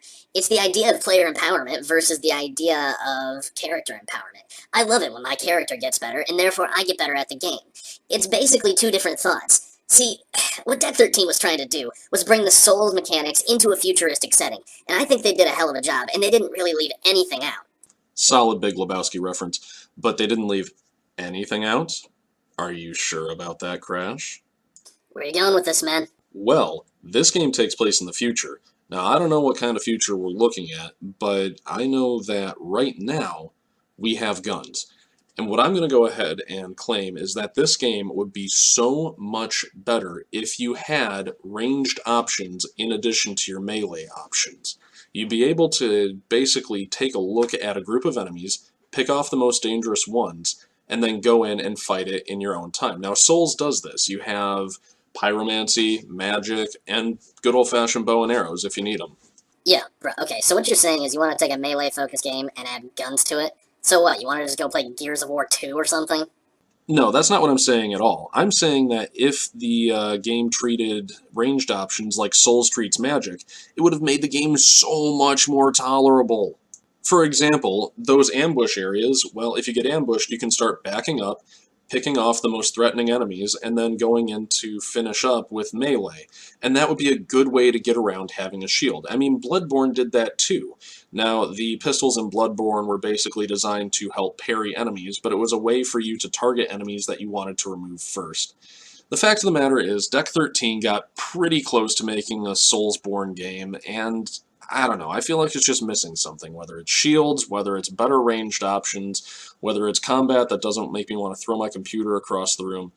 I don't know. I mean, Crash, do you have any closing thoughts on this? Yeah, I guess you're right. That would make the game better, and it would make some of the more annoying areas way more tolerable. I don't know. My opinions have basically dried up. I've said all I need to say about this game, and it sounds like you've said all you need to say about this game. Yeah, I suppose you're right. That sounds like about as good a point as any to end this audio letter, so without further ado, I've been Kyle. And I've been Crash. And we hope you have a good night. So anyways, Crash, do you want to go do something after this, or...? Oh, hell yeah, bro. You want to go hit up like 220 Main or something? I hear they're having some pretty good drinks. Yeah, you're going to make so much Steam trading cards when Kyle finally breaks. Yes. First of all, excellent audio letter, you two. It was lovely and wonderful produced, and I had several chuckles. I agree with most of what you said, Kyle, and most of the things that I don't agree with are things that are pretty much just left up to player interpretation and player, what they enjoy in games. I did make a couple of notes, though, a few points that I wanted to discuss, or at least just bring up. So when you talked about player conveyance and your example heading back down into the power plant to try and explore that further, I disagree with the game's conveyance. I feel like it does a really good job of telling you what to do without explicitly telling you what to do. And this is something that we talked about before. I'm not sure how much of that is the difference in just the player style or the play style between you and I, or how much of it is you're used to Dark Souls, whereas I'm not. And so a game that is trying to be like Dark Souls, but isn't, how much of that gets lost in translation to someone who is a Dark Souls player versus someone who comes in brand new. Because I found it quite obvious most of the time to be like, okay, the game definitely doesn't want me to go this way. There's some sort of impassable barrier that it doesn't appear there's a way around, so I will go somewhere else and continue my exploration. And Dark Souls, I think, has got a lot more ways around that kind of stuff. Either secret paths, or you can use your skills or exploit maybe glitches or something. Not 100% on that last part, just things I've heard people talk about and seen before. You can use all of those things to get past what seems like an impassable barrier. So it's not really impassable until you've reached a certain level. You just have to figure out the secret. And as far as I can tell, the Surge doesn't have that. But I don't have that experience in Dark Souls that keeps telling me, no, if I bang my head against this problem a little while longer, I will find the next path. So yeah, I don't know how much of that is just your playstyle versus my playstyle. Or the hundreds of hours of Dark Souls. Yeah, or that. I don't think that you're dumb. I don't remember if you said that during our conversation or if that was in this letter, but you said something to the effect it was in of maybe the letter. Okay, yeah, you said something to the effect of maybe you're too stupid. I don't think that's the case. Not only that, but you're also a good gamer, and people who are good at games, that skill tends to transfer from game to game, and you can figure stuff like that out faster. So I don't think that it's you're dumb or that you're bad. I think it has to do with either just our general playstyles or your massive amount of experience with Dark Souls, making it more difficult to pick up on the subtle differences in the Surge. The second point that I want to disagree with is when you discussed grinding to be able to improve your gear, to do that, to overcome the game's difficulty curve. I really, really, really like that. Not because of the fact that I like the grinding, but it means that if I get stuck somewhere, instead of having to just try for hours in order to get the perfect run through of an area or a boss or something, I can just go for a little while, farm some resources, upgrade my equipment so that I stand a better chance of winning, overcoming whatever the challenge is. I don't know if they did that specifically with the type of player that I represent, who is not as good at this type of game and has less experience with it, giving them an alternate path to completion. I don't know if that was the idea behind it, or if they were just trying to do something that was different from Dark Souls. But regardless, I like that. But that's very much a player preference thing, as opposed to something that it ruins the experience. And the final thing, and I just want to say I totally agree with you, this game needs more ranged options. If there were no ranged enemies in the game, I could handle that. But there are ranged enemies in the game, and you have no way to counteract that at all, except running. Or you do have, like you mentioned, your little drone that you can order to attack, but their attacks are basically useless until you've been in combat to charge up that power meter. Really all it's good for is getting someone's attention if you're trying to separate one enemy from the group. Look, a distraction. So it does need... Yeah, it does need some form of ranged combat. Isn't a lot of the weaponry pretty much just improvised weapons? So just having guns outright doesn't make sense for character name here. I don't know who the... if they could have improvised something, maybe it would make a lot more sense. Well, there are some improvised weapons, but once you get past the first area, most of the weapons are weapons. Axes, hammers, actual swords, chainsaws. I mean, there are improvised weapons in the early Okay, well, you bits. just talked There's about improvised weapons, so I wasn't sure if you get proper weapons or if it's all just improvised stuff, so... No, later on, I've gotten a little bit farther. Well, maybe this is what some of the later weapons. Maybe this is what the NRA is trying to warn us against by banning all guns. When the cyborgs rise up, we won't have any firearms to defend ourselves. Yeah, exactly. Yeah. They came and took our guns, and now they're using them against us. Right. I, for one, welcome our new robot overlords. Or cyborg overlords. But yeah, those are the only points that I wanted to make in response to what you said, Kyle. Otherwise, I pretty much agree with everything that you said, or it's one of those things that is just purely up to a player's preferences or interpretation. Yeah, and I don't really have anything to add to this because I haven't really played either game. Yeah. I wonder if out of us, if Kyle would feel a lot better about this if instead of being compared to Dark Souls, it would compared more to Bloodborne, but Bloodborne is the more niche title. Yeah, there's only been one Bloodborne, whereas there's been technically 4 if you include Demon Souls. There's been four Souls games. It's really what launched this sort of subgenre of RPG. Yeah. The people who made the Surge, the studio wants you to compare it to their other game, which I, for the life of me, can't remember the name right now. Well, that's promising. But it's the one that is basically a Dark Souls clone. It's a medieval hard as nails, punishing combat style game. Yeah, hang on, looking it up. Is it The Fallen? Or Fallen? Gotta go to the age gate. Oh, gotta level up a little bit. Lords of the Fallen. I think that's what it's called. Well, they have a few here. Let's see. Deck 13. Yeah, I'm not seeing anything that really translates. Because they have Jack Keen, which was an point-and-click adventure. Black Sails, maybe? No, that looks like a point-and-click. No, it's Lords of... Maybe it's Lords just not of on the Steam. Fallen. And, that's why I don't know No, it. it's on Steam. Lords of the Fallen. Okay, there's... I don't know why it doesn't show up for both. So Lords of the Fallen was developed by CI or CL Games and Deck 13. So I don't know if they split off or a subsidiary that for some reason it's not showing up. But yeah, Lords of the Fallen was the other game like this that they made. And it was a Dark Souls. It's weird that it's not showing up there. But if you click Deck 13 there, it shows up with some of their other stuff, but not everything. Yeah. Weird. How about that? Steam's tagging system sucks.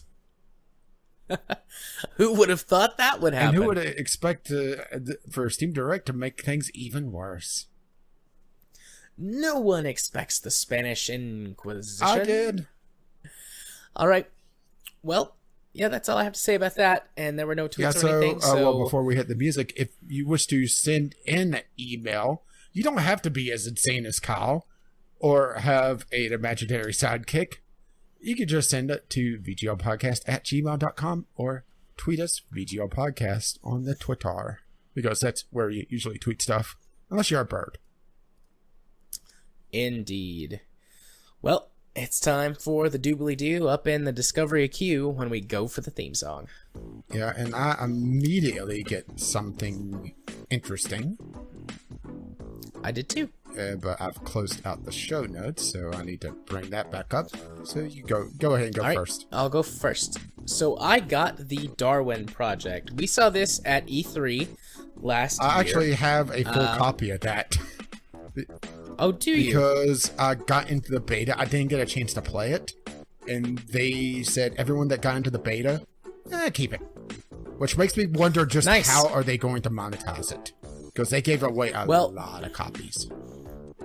This is a $15 early access, or you can buy into early access on it. It released 2 weeks ago.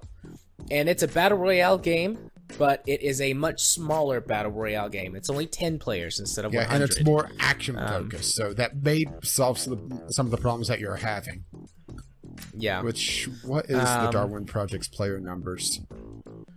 Currently 727. Not amazing, 1,000 peak for today. That's $3,500 good enough for now. I mean, it is still early access. According to this, it's got somewhere between 280 and 315,000. Something else that's kind of interesting. Well, remember they gave it to all the beta and alpha people, so your owner number is going to be absolutely insane. Something that's interesting about it isn't just the fact that it's a smaller battle royale and it's more action focused, but they have essentially the director from Left 4 Dead in it, where there's an AI director to be able to do things to try to spice up the action. Whether or not you like that is, really a mixed bag. But also, they have a spectator thing where streamers could allow spectators to interact with their game. So, it's one of those weird Twitch bait-esque games that could work on that side of things. But at the same time, it could end up just backfiring completely because you need a Twitch audience to make use of that. Yeah. If I recall, isn't it supposed to be like from the Hunger Games, from the books or the movies, where that people can send them things exactly. during the match? That's the director slash observer thing that they have going. They also have a commentator, if I remember correctly. Yeah, it's actually, like I said, I didn't get to play it, but I've seen some people talking about it, where it has a real-time commentator and the person that was shoutcasting that kind of output us is actually in the game. Whether or not that's your thing or not, well, once again, yeah, it's directed by the AI for the game, so I haven't heard one way or the other whether it's good or bad, but it really comes down to out. Well, how many lines they have, because if it's repetitive, it's going to be annoying as fuck, but then it could also be cutting off valuable information if you turn it off. Yeah. So, it looks interesting. If I could, I don't want to buy it, at least not for $15. I'm very leery of playing Battle Royale games after my experience with Fortnite. Yeah, I wish there was an easy way to give you access to it from my account. I doubt it, but games like these, I think, need demos that let you play a few matches before you have to buy it. I'll be surprised if it doesn't go free to play after it goes out of early access, just with them handing it out to everyone. They have to have some sort of monetization thing going on after the fact, because they gave up way too many free sales. Yeah, I'll put it on my wish list. If I could get it for less than $5, I'd be willing to give it a shot for that, because it sounds like it may deal with some of the issues that I have. It also just the huge boring parts.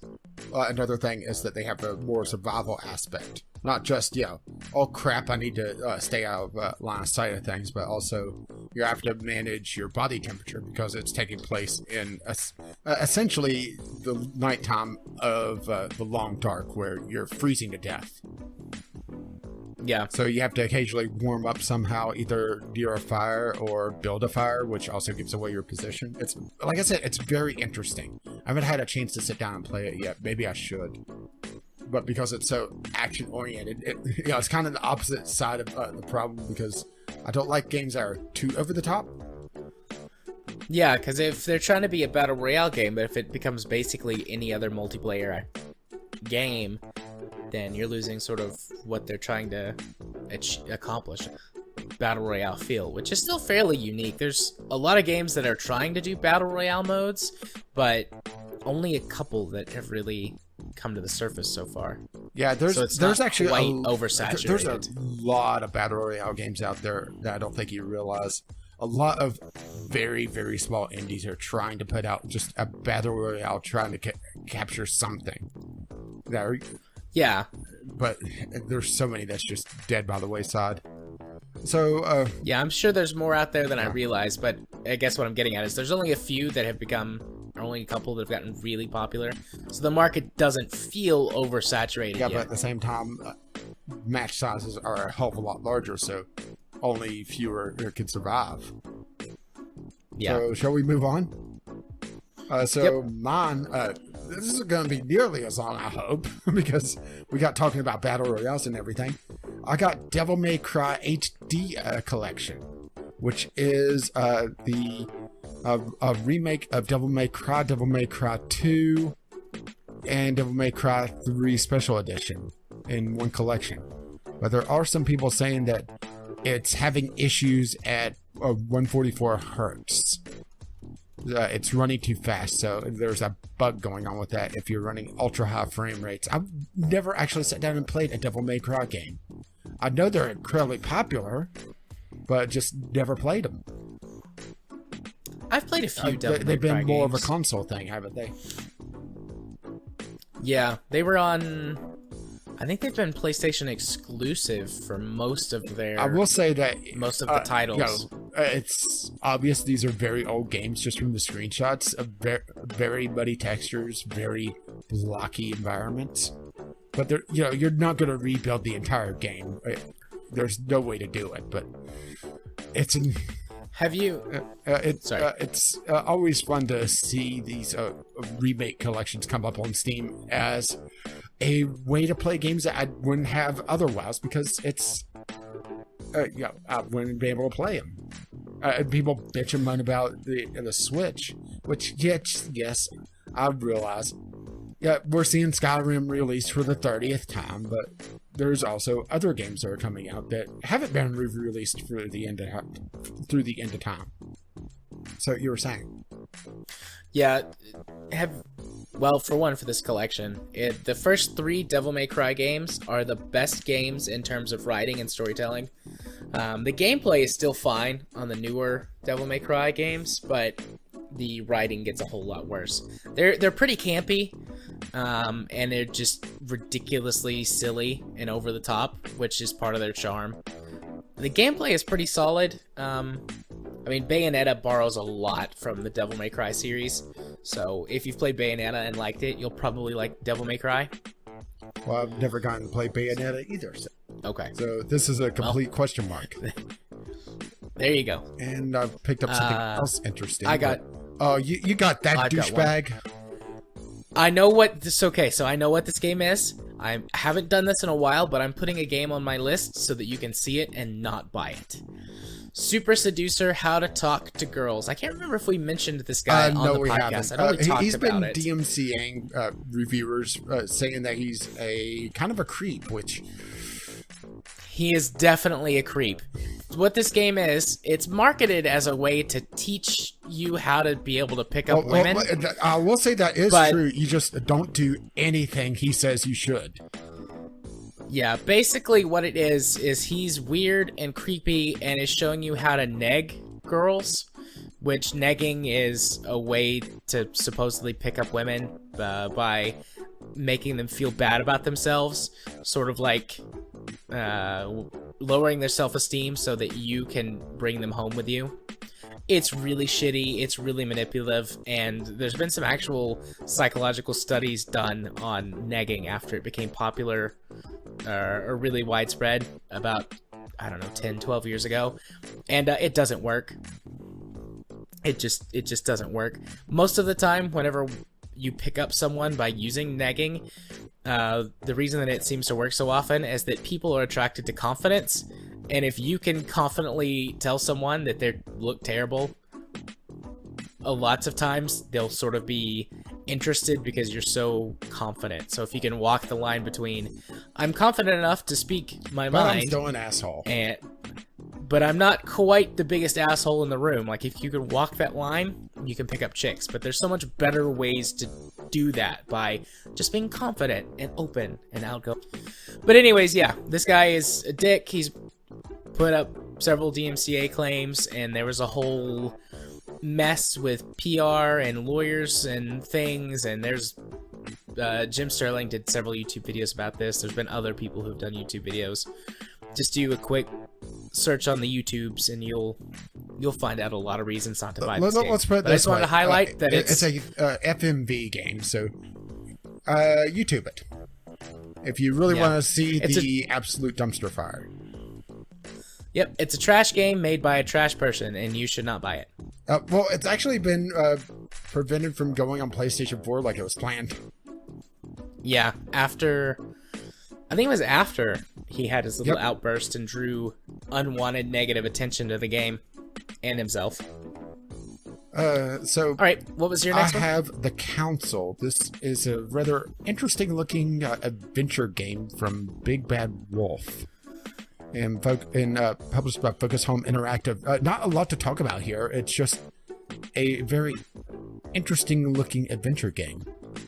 There's some people going back and forth on it though, so it is on the more high side of adventure titles. I'm not sure if this is completely out. It says complete season, but yeah, that's tough to say on episodics. I do see it's on your wish list, but then again, that just means that you've seen it at some point.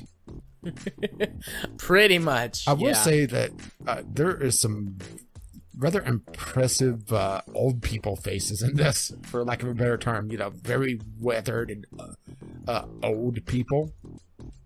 Yeah. This definitely looks like it fits in the AA category. It looks like it's just the first episode out so far, because March 13th, first episode. So. How many games do you have left on your list? Because I'm done with mine. This was the first and if you have like... Okay, I'm going to start another queue and keep going. I just got Project Gorgon. Yep, I wound up not buying that, and so far I haven't gotten a review key. Yeah, it just throws up too many red flags for me. Ooh. Yeah, I'm not spending $30. Ooh. I got something. I've heard some good things about this. Okay, you can go ahead and go first. I have no idea how to pronounce this, because Yeah, but this looks like an interesting JRPG. Oh, Ni no Kuni? Well, I didn't want to butcher it, so wait, we'll go with that. This is the second one, Revelant Kingdom. Yeah, always, I enjoy a good JRPG, but there's so many out there that are kind of meh. But this is produced by Level 5, so looks like it's coming out in a couple days. I have played the first. I never Ni no played Kuni. it, so I'd probably focus on getting the first one first, assuming it's even on Steam. Ni no Kuni is a good game. It's been a while since I've played it, though.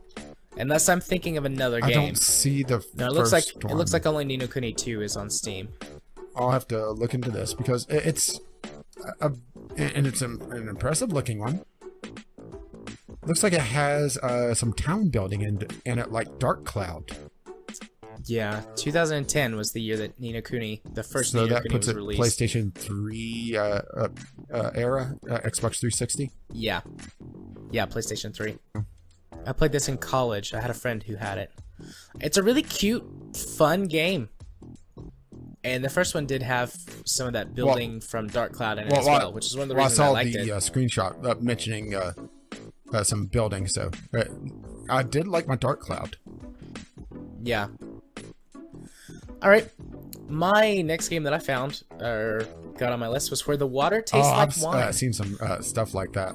I've heard some really good stuff about this game. It's a storytelling game where you travel across America, trading stories with people that you meet. Yeah, right up your alley. There's no combat.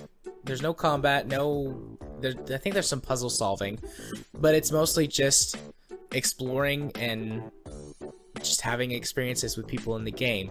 The art style is lovely, very stylized, and it looks like there's different styles based on where you go and who you talk to. I've had my ear to the ground about this game for a little while, and I'm glad it popped up on my discovery queue. Okay, well, I got another one. I'll do 2 as well, because why the hell not at this point, right? Well, if you do 2, then I'll wind up at 3. I got Cube 2. One of the better Portal-esque first-person puzzlers out there was Cube. Granted, I never got around to playing it, but I'm looking at some of the GIFs on this, and it is very reminiscent of Portal-style design, which we've seen so many pretenders to the throne for Portal since Valve doesn't seem to be interested in any game that has the number 3 in it whatsoever. So this is probably the closest we're going to be able to get, maybe? It's out with a season pass as well. What? The next game that I found. Oh, God. Right. Oh, this is Go so ahead. cute. Oh no, I'll let you I was finish. pretty much winding down. There's not a lot to talk about on it. Okay. Puppies versus the Undead.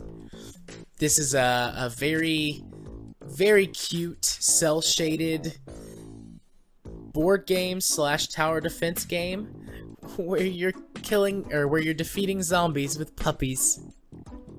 Yay. It's like a toys come to life game. Looks like it's sitting out on a kid's desk in their bedroom.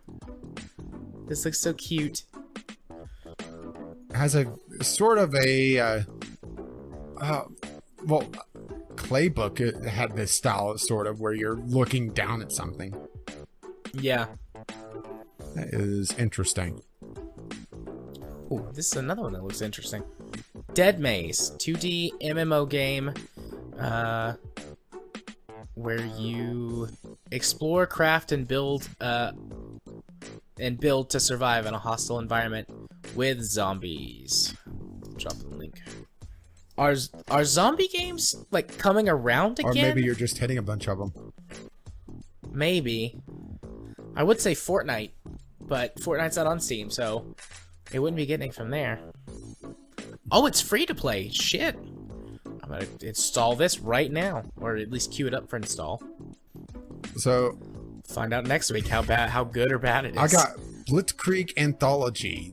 This is an anthology of looks like an older RTS. I don't know when this originally released. It is being suggested to me due to Company of Heroes, so there is that. So, the German version of it, essentially. I'm trying to place just how old this is based on the graphics. I would say probably late noughts, Knots. Late. Which makes me sound incredibly British. Too much mystery hour. Mystery hour. I haven't listened to the last few. If were a fan of the Blitzkrieg series, there you go. Then never really heard of them. So, all right, how many are left in I your have queue? 3. Are you in your second queue? I'm still in the second. Okay. Then it just gave me a game. It just gave me a game I own. There you go. Like it so much, you'll buy it twice. I didn't buy it the first time. And no, I'm done. Okay. Me too. I stopped. Thank you. Well, Well, all sorts of discovery queues. yeah. I got 2 from the first one. Granted, only one of them was something I was interested in. Recca Warn. Don't go near that shit. And then 3 from my second queue. And Dead Maze, I already downloaded that. It was a 79 megabyte download. So this might be something that I can play on my laptop. But that is our discovery queue. Good one this week, I think. But now that we're through with that, that means it's time to move on to the portion of the podcast where I go first, unless you have anything to interrupt or bring up before we move on. Not really. Should I? Alrighty. Nope, just double checking. If you want to find my stuff on the YouTubes, you can do so by searching for Gaming Psychologist. And this week, like I mentioned earlier in the show, released that hour-long or 59-minute-long video discussing Fortnite. Divinity is coming back this week for both of us. Which will be in the past by now. That is true, but those will be up on the channel. I scheduled all the way up through our most recent recording, which is up to episode 75. Yeah, I need to render out the rest of them. Yep. But that's exciting. Working our way through that. Hopefully, maybe we'll be able to play only something fresh, by 2020. There's only like 25 more episodes left, maybe, because we've based on what we've looked up in we just guide, looked at our position in the guide, not anything specific, and we're about somewhere between 2/3 and 3/4 of the way through, and we're on episode 75, so hopefully that means that we've only got another 25 or so episodes to go. Granted, we are starting to hit the point where fights are getting either they're drop dead easy or they're somewhat challenging. Yeah, we don't really have a happy medium. It's either, we're just going to win this, and we kill almost everything in the first turn, or, holy fuck, this is hard, and we almost die. Health potion. Throw Medora at it and have her use the health link so it hurts them. Which is always hilarious. Otherwise, though, for my YouTube channel, I don't have anything else planned for this week. Who knows if other things I'd like to, but I've got a pretty busy rest of the week. If you want to follow me on Twitter, where you can see all the things I tweet about, both political and non-political, you can do so by following me at JMA4707. If you want to watch me stream games on Twitch, you can do so over at twitch.tv/jarthur4707. I've been making a bit of a Twitch push. I mentioned this last week. I don't really have any expectations of becoming like a giant Twitch streamer or anything like that. You don't want to make $500,000 a month playing Fortnite? I mean, that would be awesome, but I don't want to play Fortnite in front of other people. I would go absolutely crazy with the audience that brings. I hate backseat gamers. I'm okay if someone wants to watch. Yeah, that's fine. They can give me a handy at least. Wrong joystick. But I'm okay with people watching thumbstick play games and talking during the process, interaction, that's fine. But I hate backseat gamers. I hate it. It drives me nuts, and I don't think I have the right mentality to put up with it. But I do, I like doing this as a hobby, and I like the opportunity to earn some pizza and beer money off the back of it. YouTube. So Jerks. I've been moving over to Twitch for that. I'm doing a lot of scheduled streams or scheduled content that premieres live on Twitch and then just goes into like your rerun queue. That's been pretty successful so far from my perspective. I ran the entire Wolf Among Us playthrough that I recorded for Game Club a couple months ago. That did pretty decent, at least in my opinion. Average of like 9 or 10 viewers per episode.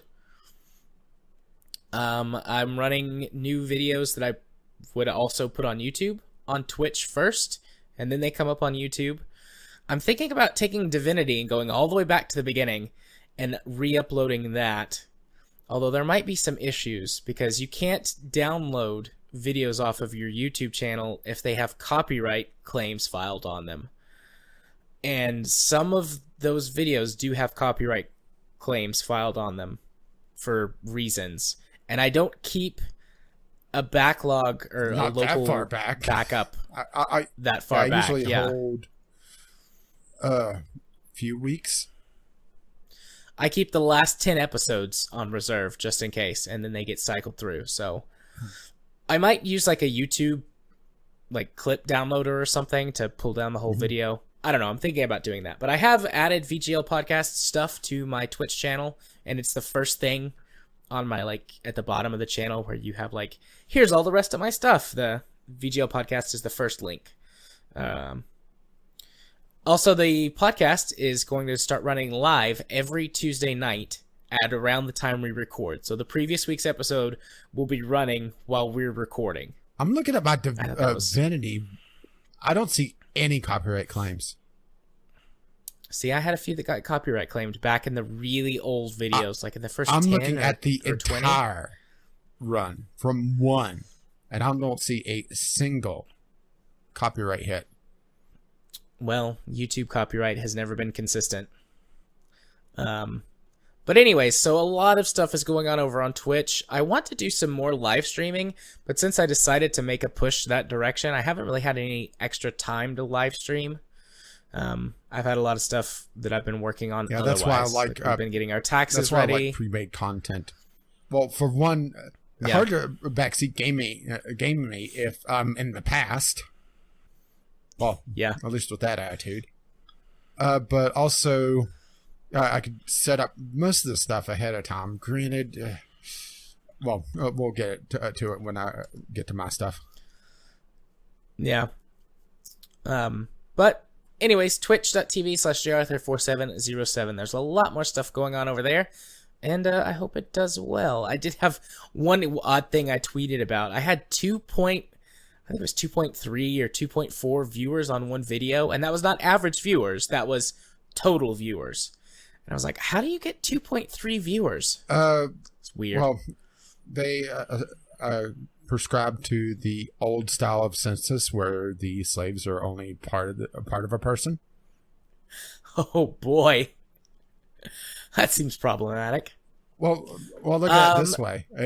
That's better than one time I had a negative view count on a video. Someone actually successfully unsaw one of my videos. I'm not even mad. That's impressive. But anyways, if you want to, finally my last thing, my Steam username is jarthur4707.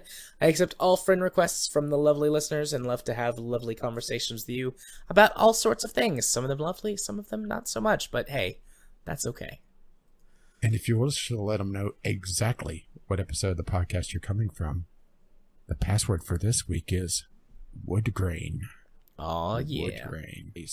Or just, to get LG, the Lazy Game Reviewer extra hard. I've been watching a lot of his videos here I lately. love his thrifting stuff. I recently discovered his Oddware series. I don't know how I've missed that, because it's been going on for years, but I discovered that the other day, and I've been watching those videos a lot. That's a fun series. I think at some point we're going to That's have the to sit kind down and just watch.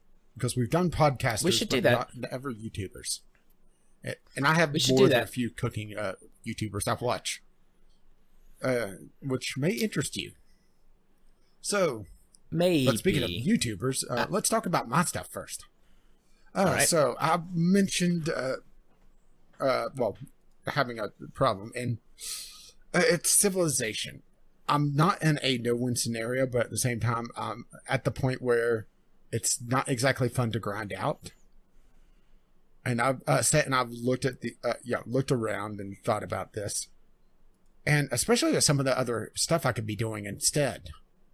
And it really comes down to, do I want to do something fun or grind out Civilization and have pretty much Kyle comment on, "You're doing it wrong." And I'm leaning towards just starting something new, especially with something I got today. Let's just put it this way: a continuation of a series that I did previously. Okay. And I won't say any more. Granted, you could probably narrow it down just by looking at my YouTube library, not my Steam library, because good luck. Right. So I'm leaning towards doing that. The other option is to just fire up Hollow Knight and play that for the next few years, and we'll race to see who finishes me, Hollow Knight, or us, Divinity. As you Gotta remember to turn that off on you Tuesday nights. never turn that off. I'm torn on what to do, but likely just going to drop Civ because I'm not in an unwinnable situation, but it's just not as fun to grind out, and really just Kyle showing up. Nothing against Kyle, but he's a little crazy. Then again, maybe I should play it just to entertain Kyle, because you never know what he'll do. I'll wake up one morning and there'll be a Kerbal on my chest. Yo, brah. What's up, bruh? But let's see. RimWorld's still successfully ongoing. I haven't killed everyone yet. Just Katie. Actually, Katie and Ghost Shark are dead. Yeah, Ghost Shark was a nudist. Turns out going into battle without armor, bad idea. But also, I should have fell back to my secondary defensive position, and I didn't. And he was the only one that was... It was either him that was the only one that was shooting, or one other person that was able to shoot. So I was just leaving them to try to pick off the enemy that was shooting. And he took a shot through the chest, hit his spine gone, he's dead. Yeah, armored vest should go into battle with an armored vest at least, but no, somebody whines about constraining clothing. Well, what about a constraining coffin, huh? You seem very passionate about this. Well, he was a decent colonist. It's more that he pissed everyone off because people liked him. And now everybody was sad for a little bit. But they got over it.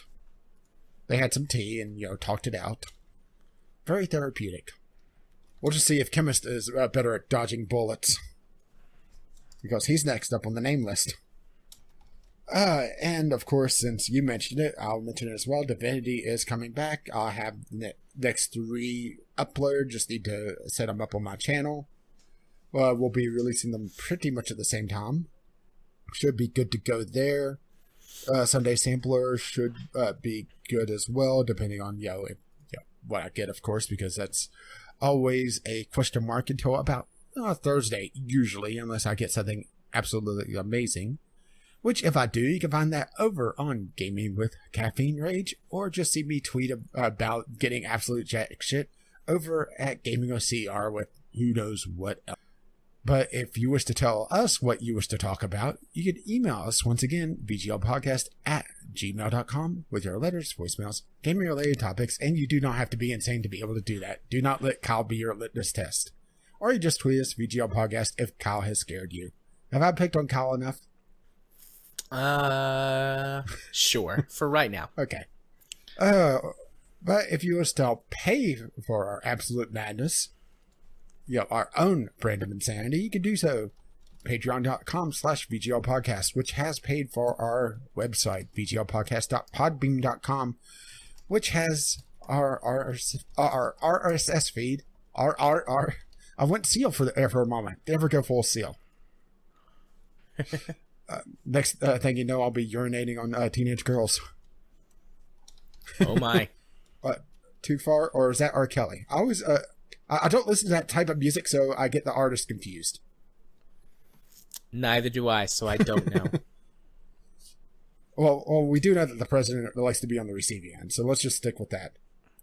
Our RSS feed or our show notes is at VGLpodcast.podbean.com, or if you were still on iTunes, you could review us there because that would help, or do so on Google Play as well as Stitcher or wherever Jared has shoved us. Our intro and outro music is On the Ground, and Doobly Doo is our Discovery Key music, both by Kevin McLeod. You can find his work at Computech.com. And let's get the hell out of here before we piss off anyone or piss on anyone else. Because as always, as his lovely music starts to roll across my voice, bye-bye now.